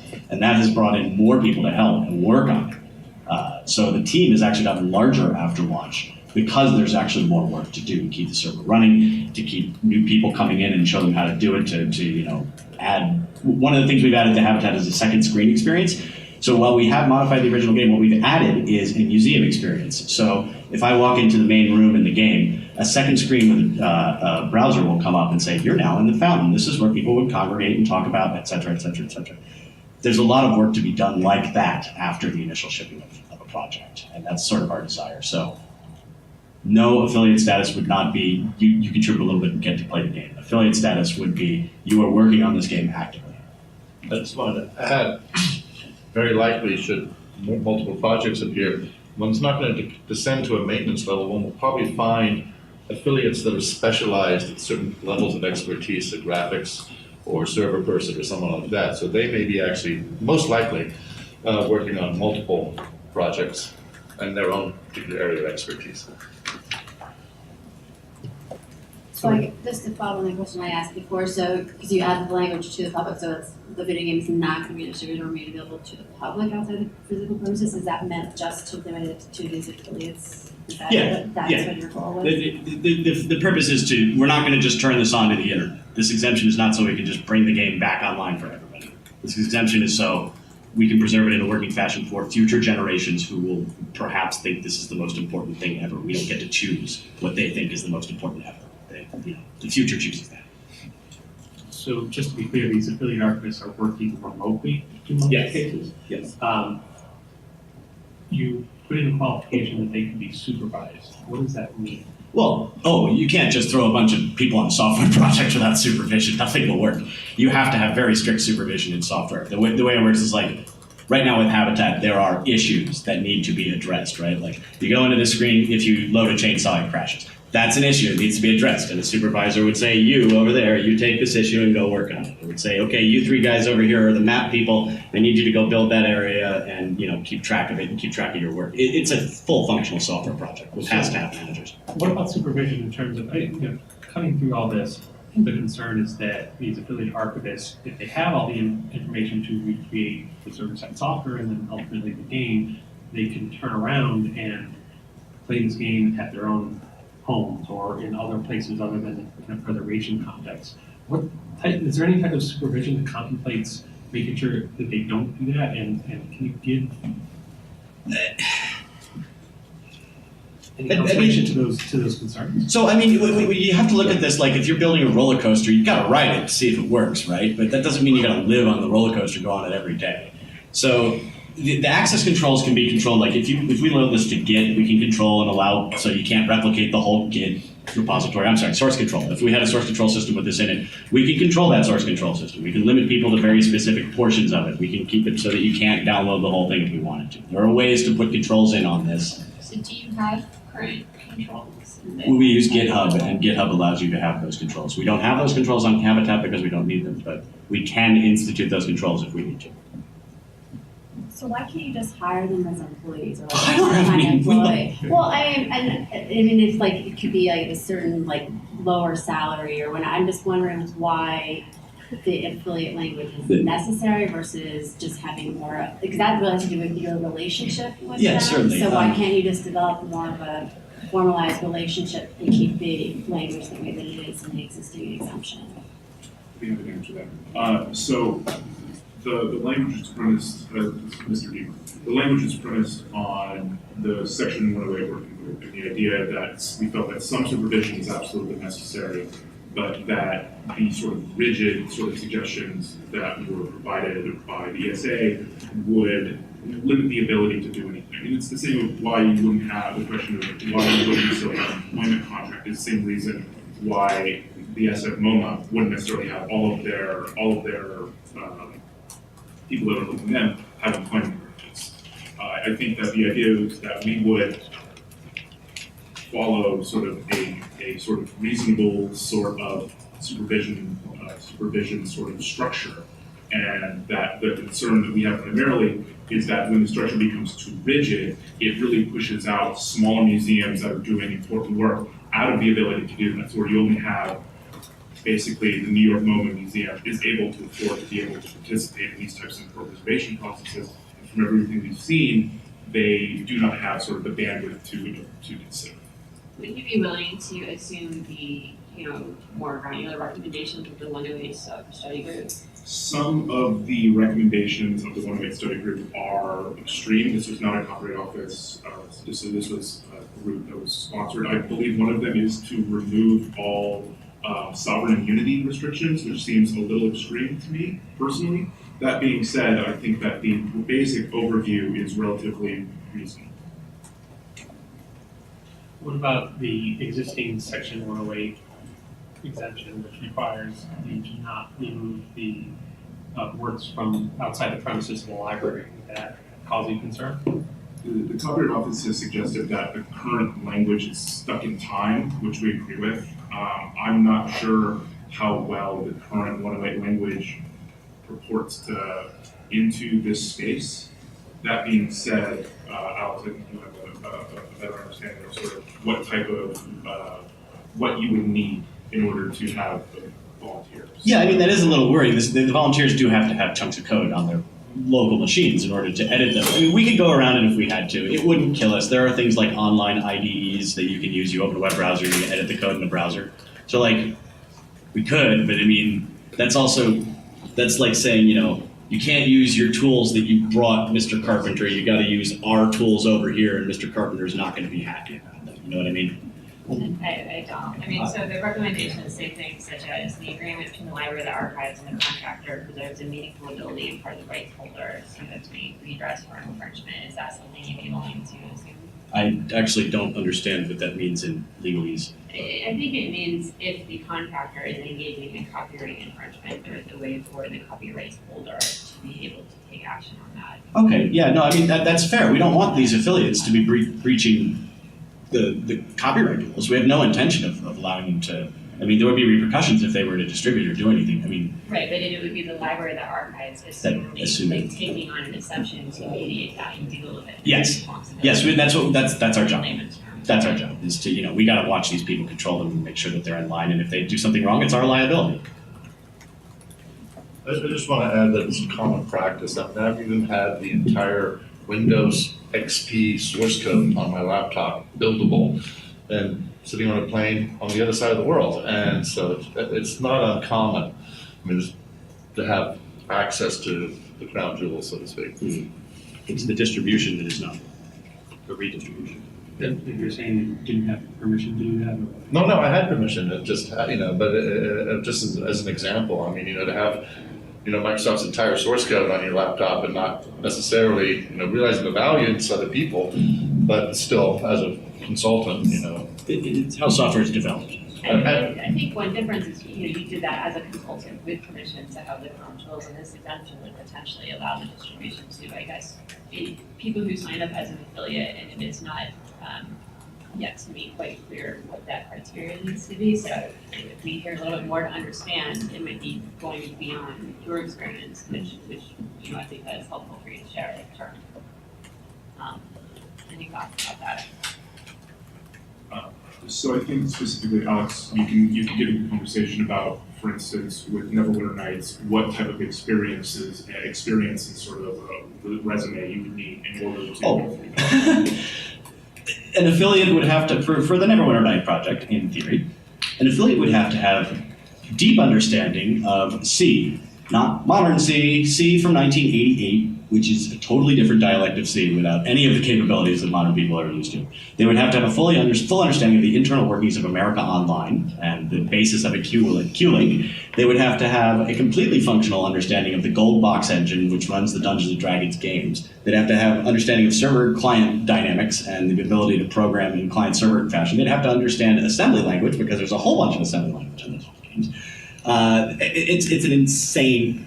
One of the analogies that I really liked was, if there's a law against building a large hadron collider in your backyard, and we remove that law, does that change anything for anybody? That's kind of what is going on. So how do you Very determine small. whether someone would be affiliated? Do they take a test? Do they fill out the form? We'd have to see how their technical chops were. We would sit down.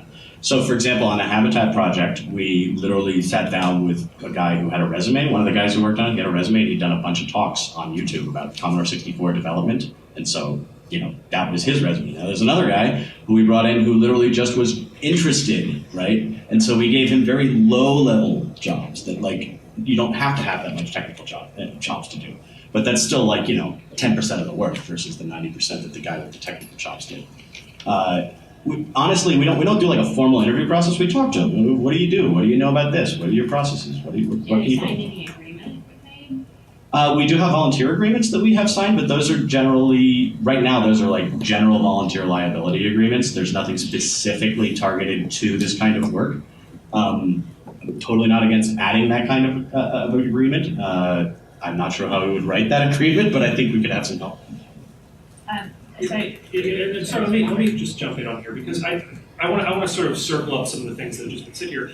The main in its thinking here is that if someone is operating in a supervised capacity, that means that they would not be engaging in infringement or unlawful activity. That we've specifically said that this needs to be limited to lawful preservation activities as we have defined it here, and that the supervision step would, as was suggested a second ago, would mean that liability flows up to the maid were the supervision inadequate. So the whole point about it here is that you want to find people who have this deep knowledge and skill set, and quite frankly, to Alex's point a second ago, we would love to be able to hire these people as employees. It's just simply the fact that if you're talking about an organization like the Maid or like some of the other players that are in the space that are nonprofits that are operating on small budgets, the volunteer labor that you get is of tremendous value, and you just can't hire people with this kind of pedigree, to particularly give the amount of time that's necessary on these projects. It would be cost prohibitive. So the idea is to create a structure that very much mirrors the kind of control and supervision and liability assumption that would come from an employee type relationship. And again, this is flowing out of the recommendations that came out of the Section 108 study report. We're, again, in all these instances, we are trying to mirror back the guidance that the Copyright Office has given us, either in the previous rulemaking or in other documents about how do you engage in a legitimate preservation exercise that applies to the digital realm. And obviously 108 is an imperfect vehicle for that because it does not anticipate the type of uses we have. It's just simply too old when it was adopted. But the idea here is to try to work within what the register said last round was, that this demonstrates Congress's intent with regards to what preservation activities should be. So that is the general idea here. And we feel like that affiliates is not saying that affiliates have this. They're a part of the user class for this exemption does not change the nature of the work here at all. This is merely just an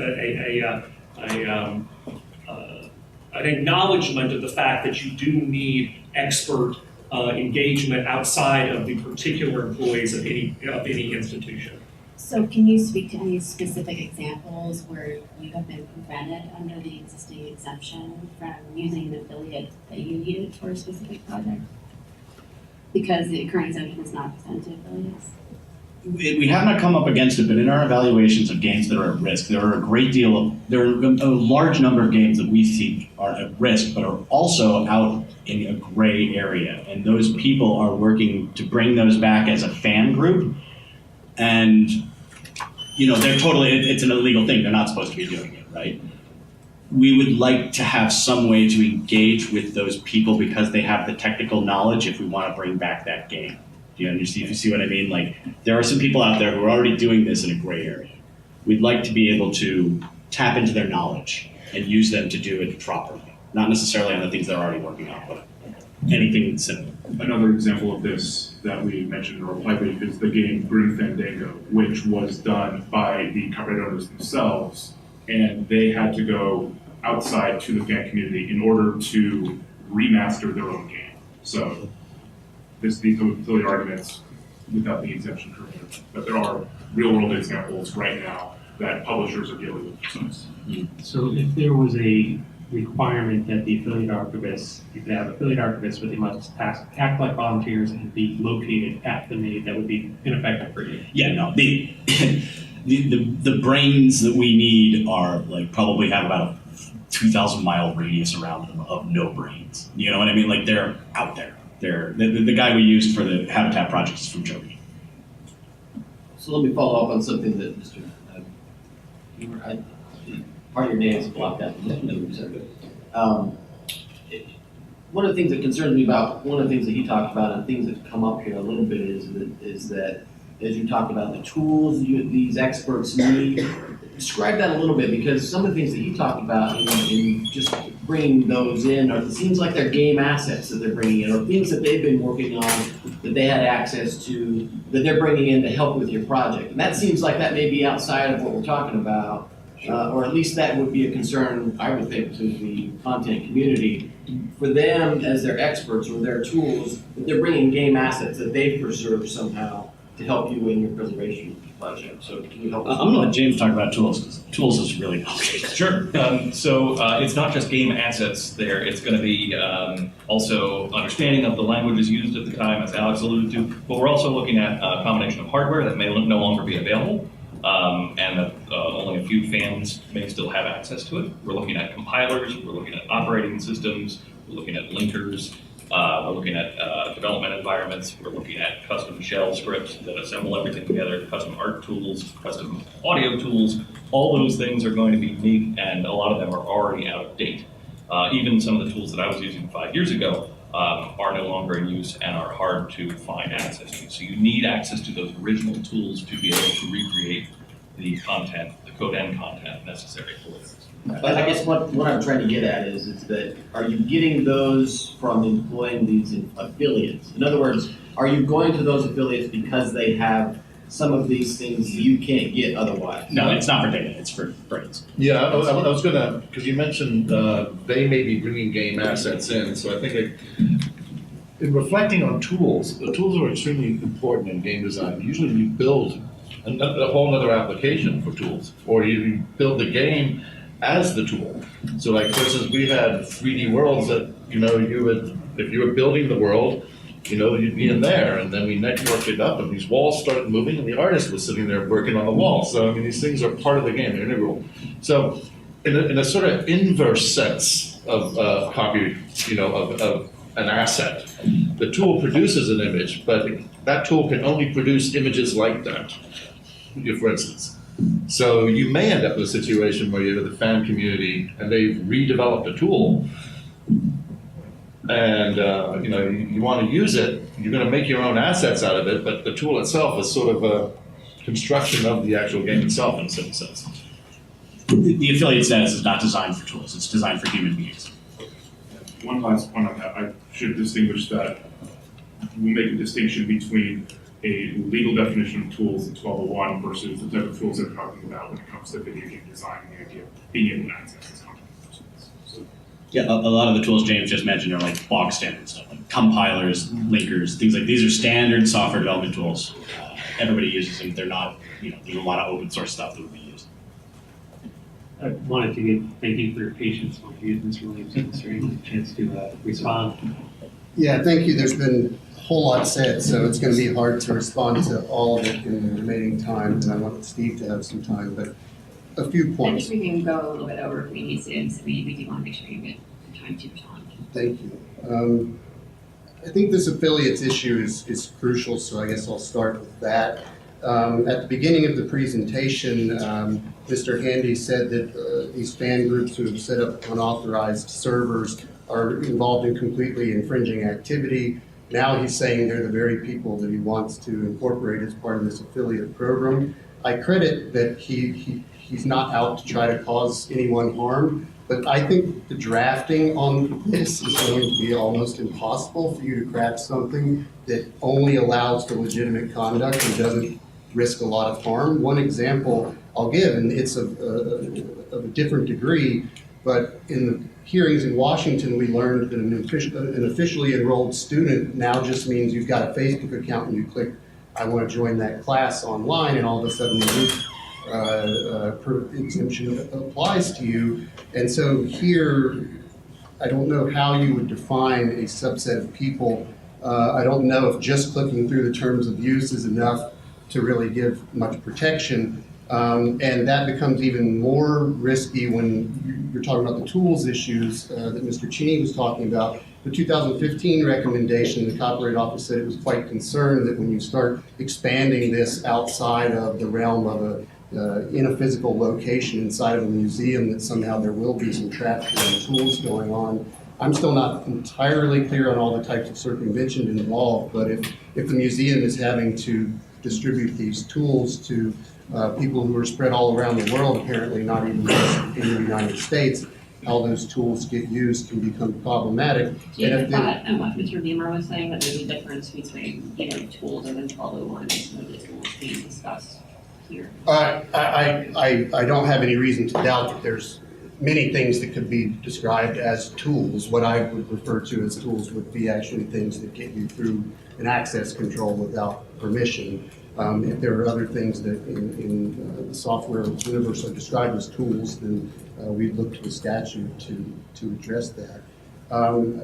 I again just want to say that Mr. Riley asked about, well, what about the current parameters of Section 108, and would those be good enough? I think under the current provision, if you're dealing with an unpublished work, it has to be currently in your collection. This material is not, for the most part, currently in their collections. It's on a remote server that somehow they have to get at in order to access it. And then with published works, there's another provision, but again, a lot of this material is unpublished. So if you wanted to try to stay within existing 108, as you have pushed to try to do for the most part in other contexts, I think this is a difficult fit. I think I'll defer the rest to Steve. But especially this issue of defining affiliates, just seems like a real hornet's nest to me. If he's saying the people he wants to go and talk to are already involved in doing all of this, even though it's completely infringing, and even though they know that they don't have permission under the law, incorporating them into this program just seems to be almost inevitably to result in misuse of the content once it's all compiled and put together, especially with this continuing access that they say would be necessary. So I'll try to catch a number of things that were said during the last 15 minutes by the proponents. First, despite 15 minutes of probing question by the office, it remains fairly elusive, at least in my mind, who these affiliates are, what they do, how many of them there are. You heard from Mr. Handy that there are very few of them, and they've got super high skills, except when there's some low skill efforts, and you can bring in somebody who's an eager volunteer, and you need a lot of people to help build out the map and habitat. So Mr. Handy kind of poo-pooed my reference to dozens earlier, but I think that actually came from one of their comments, and I couldn't find it just now. I think it seems when we hear Mr. Handy describing building out the map and habitats, it's reasonable to assume that for one project at the made, there are probably dozens of these affiliates.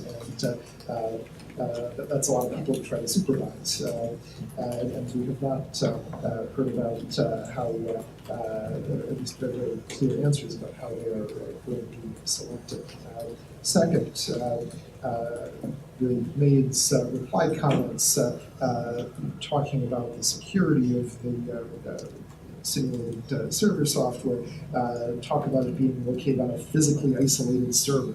And I think we heard from Mr. Handy that's not true. They're going to have dozens of affiliates making remote access to a server to access the software. I noticed that from the written comments too. So, Mr. Handy, do you want to clarify? Yeah, sure. That's a restriction we're talking about ideal versus what can be done. We could totally do it on a LAN, like you said. We could do it with just people coming to the facility. If that's what the restriction has to be in order to make everybody happy, we could do that. But that would be really hard. And I basically was saying, like, with that example, the idea was we have finished building this game. This game is now air-gapped on a LAN inside the museum. Development process, yes, you have to go out and touch things, but that's touching like the source code, and they would occasionally have get into the server. But ideally, having this thing done would have it somewhere on a box nobody can touch. Over there in the corner. If you want to see it for research purposes, you go see it. And again, that's not different from your model that you were talking about earlier, where any affiliate can come in as the maintenance level doesn't. That's during the development process. So one of the key things to remember here is that the process of bringing a game back, if it's not Habitat, it's going to be 6, 7, 8 years. It's going to take forever.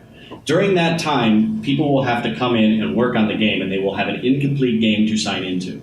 When it is done, when we get to a point where we don't need to continue to work on it, then we can put it on the computer over there, nobody can touch it. When it's in an incomplete state, I don't know who's going to want to play it anyway. It's not like we're distributing access to something that's going to be a playable, fun game. It's going to be, okay, we got one region up and there's one vendor. Now we have to add all the other NPCs. It's not going to be a complete game when these people, affiliates, are using it. It's going to be a piecemeal, broken thing. Yeah, so again, it all just seems very elusive. Every time you ask a question, you get a different answer. Mr.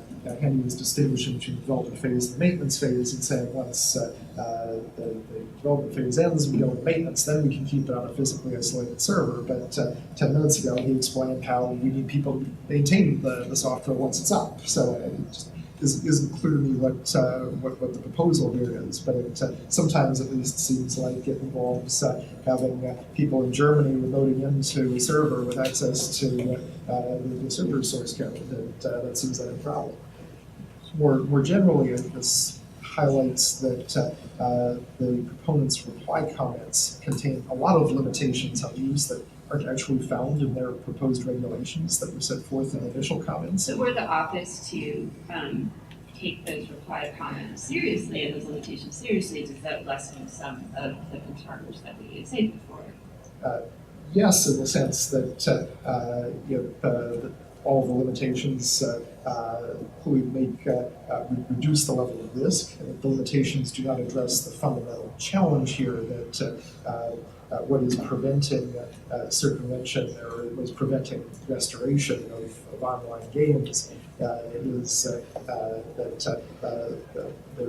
they're powered by unpublished software that's not distributed, and hacking some TVM isn't going to bring that back. So I think that an exemption is not warranted here, but if an exemption were to be granted, it should have the kinds of limitations that were discussed in the reply comments. Maybe the proponents want to address more of the concerns that obviously in the last proceeding, the register was concerned about trafficking issues that could be an issue here.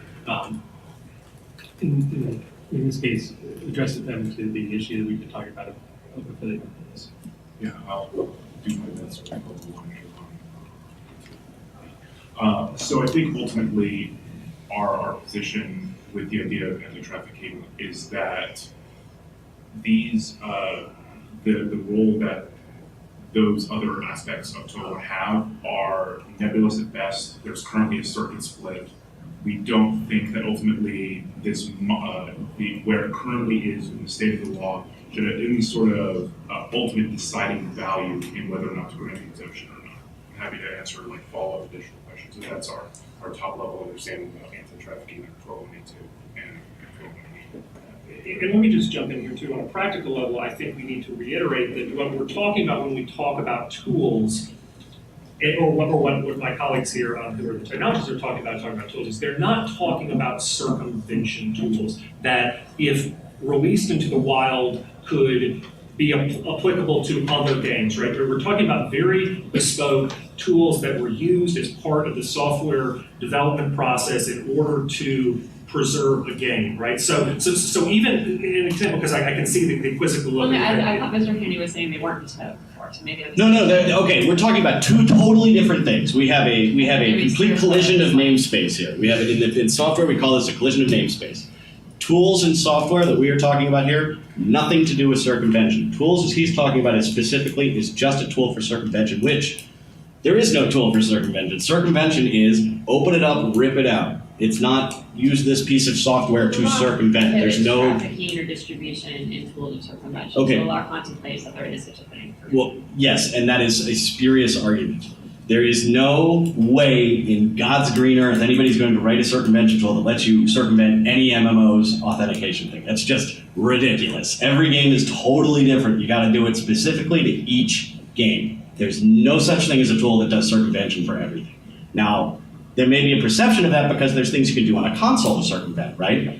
This is completely different. There is absolutely no way that the circumvention tools that we developed for Habitat would be useful for anything other than Habitat. It's still for each game though, right? Yes, each game you have to. The archivists need to share these technologies between themselves to restore access to the game.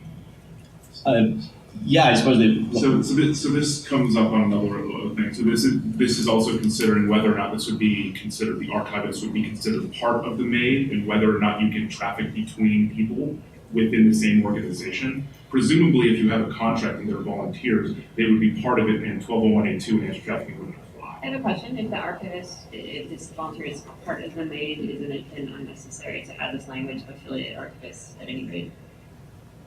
I think the ultimate argument with that is that it expands the idea of who can participate directly.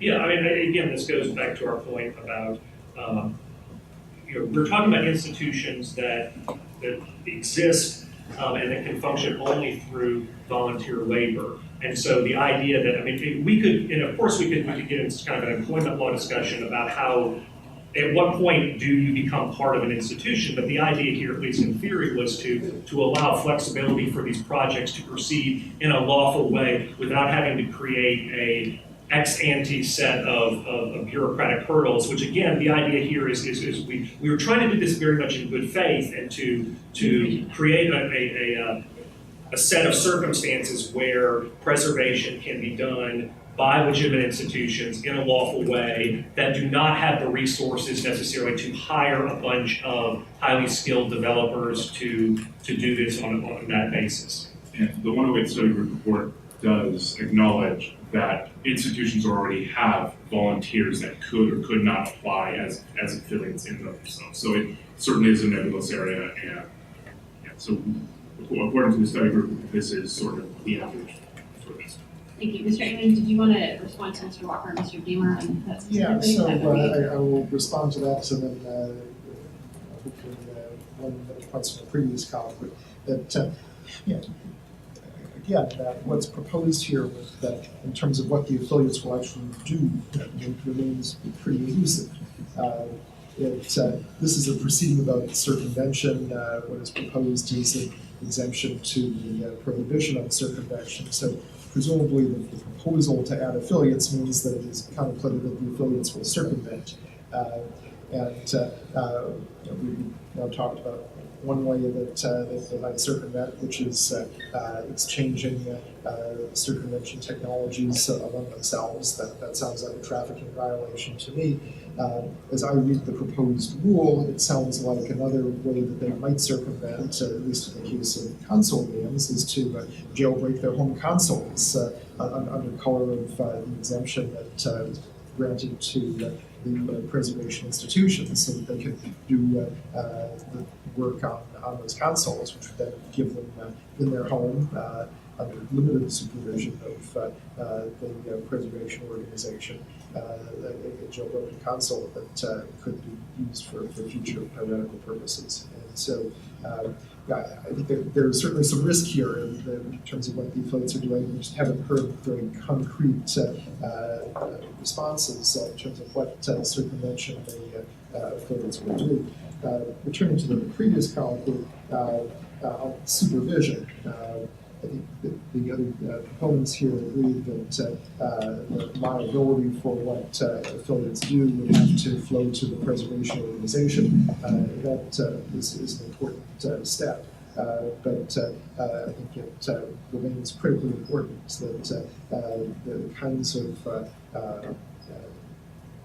limitations and conditions that you were asking about at one point, Ms. Smith, from the runaway report, be included to ensure that there is effective supervision. I still don't understand how a small organization in Oakland supervises dozens of affiliates across the country. In terms of, what the written comments are in the regulatory language, so Mr. Walker is saying, we've tried to do this the right way, ensure there's effective supervision, that all the content has been lawfully accessed, and if there may be sort of a disconnect, or a fear that there is a disconnect between the language Mr. Walker is saying and what you think may happen on the ground, I think that's fair. Do you think there's a problem with Mr. Walker's proposal? I think that the language of the rule that is proposed in the initial comments opens up the opportunity for affiliates to do circumvention and doesn't have a lot of limitations on it. And so that puts us in the position of speculating about what kinds of circumvention they might do. But so here's a question for the proponents, because I didn't see in the written comments any suggestion that it would be necessary for the affiliates to circumvent the console. Would it or would it not? And if so, what's the need? I believe the 2015 exemption specifically permitted jailbreaking consoles, as I think Mr. Riley said earlier. That's not an issue with this specific, we're not addressing that. Well, I think affiliates. what Mr. England's saying is that the office issued that as in part because there were no affiliates. There was a limited universe of people who could have access to these jailbroken consoles. How does this change things? And I think it's Mr. England's assertion is it does. Do you respond? So I would just say simply to this fact that the ESA and others have offered no examples factually or really hypothetically otherwise that the jailbreaking that was permissible by institutions under the 2015, the current exemption, has caused any problem, market harm, that there's anything. So again, the idea here is if these same in previous proceedings, they have offered extensive evidence that jailbreaking consoles is directly related to piracy. Maybe not in the preservationist context, but we're talking about expanding the preservationist context to the affiliate archivist, which is more akin to the general public, and that's the concern.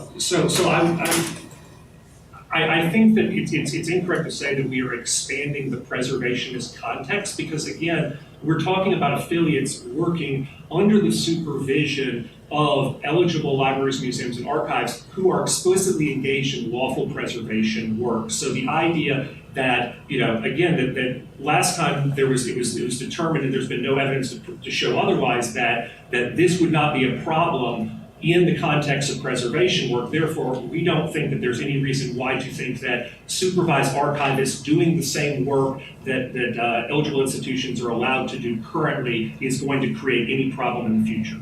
Okay, so I appreciate that perspective. I find that helpful in terms of actually what is needed to make a useful exemption. It sounds like the position is that yes, it will be necessary for the affiliate archives to jailbreak the console. Is that correct? Well, just on a technical point, we're not even considering console MMOs. So if they're left out of this, it doesn't affect us. We're looking at 20, 30-year-old games that were not on consoles. We're looking at computers, and the circumvention that we're doing is for the authentication piece, right? Not jailbreaking consoles. Right, and it seems somewhat late breaking. So if jailbreaking of consoles for affiliate archivists is excluded, is that maybe is a sub-lesson? Is that a helpful indication? So, short answer is yes, but more generally this highlights that there's perhaps a disconnect between the proposed rule and the real ask here. That I think we just heard Mr. Handy say that this is about preserving games that are decades old and not even console games, but we've got a proposed rule that's about preserving games that have had server support discontinued for only 6 months and potentially are console games. So excluding console games would help. There are a lot of things that would help. Tailoring the regulation to the ask would help, although again, I don't think that the exemption is warranted based on the circumstances here. But TPM is actually preventing restoration. Yeah. Mr. Handy, respond. Sure. I'm only speaking about how we intend to use it. There may be other organizations that will use it the other way. And we appreciate that, but you've provided such valuable, detailed information that I think this is why we're asking so many questions about the name, since it's so involved in this case. Mm-hmm. No, I'm happy to answer. Nobody's doing this institutionally. I didn't mean nobody's doing preservation. I meant nobody's doing virtual world preservation institutionally. There are no institutions doing this aside from us. So the Internet Archive filed a comment. Do you have any sense whether they would be wanting to make use of this exemption? Probably not. I know them very well. Their thing is just save it all, not sit down and fix it. You know what I mean? I mean, I'm sure they would help if I asked. We're very close with them, but they I have. was just wondering when we're talking about the concept of supervision, if there was any other institution we could point to that might have this policy. Well, we could talk to the Computer History Museum. We could talk to the Strong Museum of Play in Rochester, New York. We could talk to the Video Game. I mean, there are a lot of organizations that are beginning to do software preservation. It's a very messy field. It's a weird area that is unknown. But if you need to talk to other organizations, I can introduce you to some other organizations that are doing this. Thank you, Mr. Williams. Yeah, thank you. I mean, I'll defer to Steve on the question about the limitation excluding consoles and the impact. That, of course, makes it better from our perspective, I think, but still not good enough. I still think if you walk through the fair use factors, they don't come out favorably for the reasons we say in our comments. And we were hearing a minute ago that well, it's not a risk to expand console jailbreaking to affiliates because you already have allowed this to be done in the museum, which of course we initially opposed, but didn't oppose the renewal of. It makes a big difference, I think, because of what was said today and last week. There are already people in the marketplace engaged in infringing conduct. Mr. Handy referred to it, the witness last week referred to it, and so I'm glad to hear they're willing to exclude jailbreaking, but the fact that some of the folks who might become affiliates are already out there engaged in infringement increases the threat of jailbreaking, but also just of enabling these folks access to these games, which under the exemption maybe they're only allowed to do very specific things with, but given that they've already proven that they don't really care so much about what the regulations say or what the law says, the risk of harm seems to be quite high. Well, and I guess following with that, because if there's no like employee-employer relationship, so say you have an affiliate who does go rogue, who starts engaging in infringing activity, what recourse do you have, or like what can you do to actually prevent that person from doing it? Not only would they be immediately terminated, as Alex mentioned in his previous comments, the copyright owners would have every recourse available to them in the law, including statutory damages, including circumvention procedures. I mean, they would be treated as any other member of the public that engaged in illegal conduct. There, the idea of the exemption is to provide a way to preserve abandoned online video games. And when people go outside of this exemption, as they have in certain other cases, that violates the exemption, and that's against sort of regular rules. Mr. Handy, and this is one thing I want to keep pointing out is these guys in these gray area games, I don't want them for the game they're working on. I don't want them because they know what they're doing. I need their brains, and they've already done this type of stuff. There are not many people out there who can reverse engineer an MMO server. Probably count them on two hands in the United States. And, if like there's two of them I can't use, well, this is a lot less people I can access, Obviously, we want people to stay within the exemptions. These people who are doing this in gray areas are not doing it to be scofflaws and make money. They're doing it because they love the game and they want it back. There's no other reason to spend 3 years of your life rebuilding something you're going to get sued over, right? Like, these people are motivated, they're intelligent, they just need to come over here and work within the laws with us. Right now, they're scofflaws, and it's a real shame that people who desperately love these video games and dedicate their lives to them are having to break the law in order to go back and play those games. I'm just curious, you've thrown out a couple different kind of colloquial numbers. How many people would be needed to restore one game? Habitat was a team of about a dozen, mostly not full-time, but like heavy contributors, with the larger circuit being a total of about 20. This is the simplest virtual world ever made. It took 4 years. So a larger game would take a larger team, but I'll tell you, we're not going to find more than a dozen people to work on one of these things. This is extremely specialized knowledge. And just because you love a video game, and you're just pointing out there are low-level tasks. Yeah, we have some little low-level tasks, but when they're done, still 90% of the work has to be done by gentlemen like these two right here, who are few and far between. So hypothetically, let's say you got all you want under the exemption, how many games could you restore a year? None. We could for 4 years. Give me 5. I can do 1. It's like I said. Habitat took 4 years. I anticipate the next game will take 5. The next game will probably take 6 or 7 because we're going forward in time. And like I said, this is like a large Hadron Collider project. The 4 years was, we could have shortened it by a year and a half with this exemption, but it still would have been 2.5 years, right? This is a huge undertaking. This is not something somebody does because they just, feel like it. This is something you dedicate your life to. It is incredibly complex work. And I cannot even begin to get into the technical details of the stuff they did on Habitat to make this game come back. We have people who are at the tops of video game companies working on Habitat because they love it. That's the level of intelligence that is required. So, several things. First, just a moment ago, Mr. Handy said something about these affiliates want to be involved because they want the games back. They want to be able to play their favorite games again. I think that once again, that illustrates the fundamental tension in this proposal. We can all pretend that this is about the server in the reading room that's accessible only by scholars, but very little indication that that's really true, that people are putting in 4, 5, 6 years doing these projects, not because some scholar 30 years from now might potentially look at it and want to write an article. People are doing this because they want to play the games. Well, let me ask you this. Don't you need players to play the games so you can study them? I think, yes. That's, I think, a reason to question whether this preservation activity is useful, scholarly, because the experience of a scholar's future experience of a virtual world with nobody in it. I think the Copyright Office has acknowledged that there's a value to preservation of video games, right? And I think everyone in this panel has, right?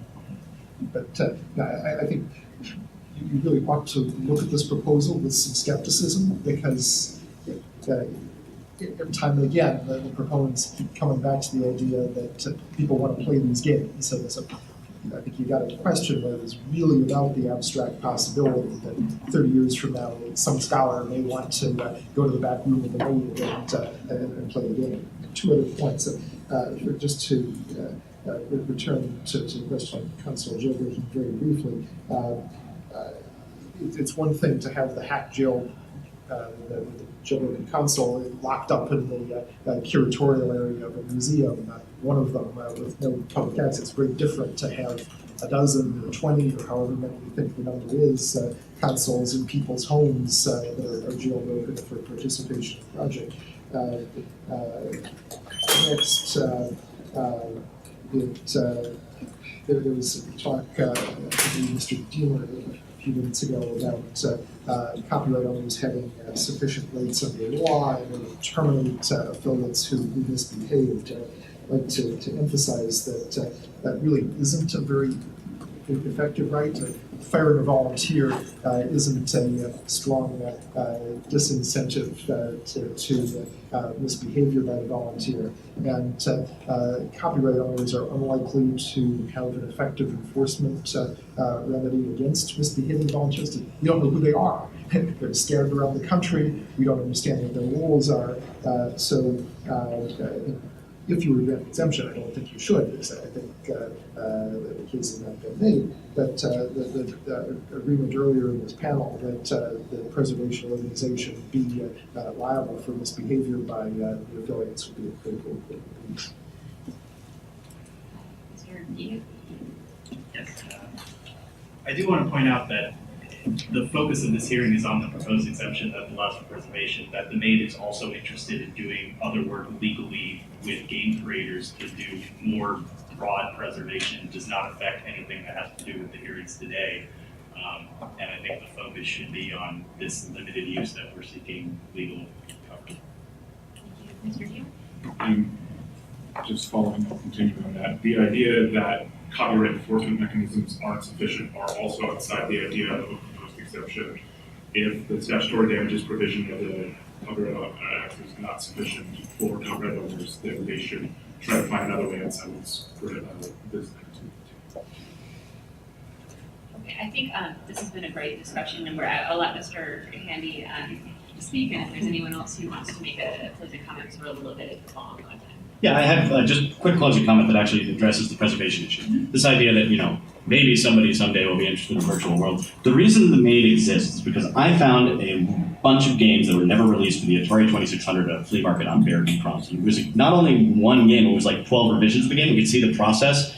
When I went to Rembrandt's house in Amsterdam, you go and you see how they made the paints, the things that he painted with, the equipment, what his life was like.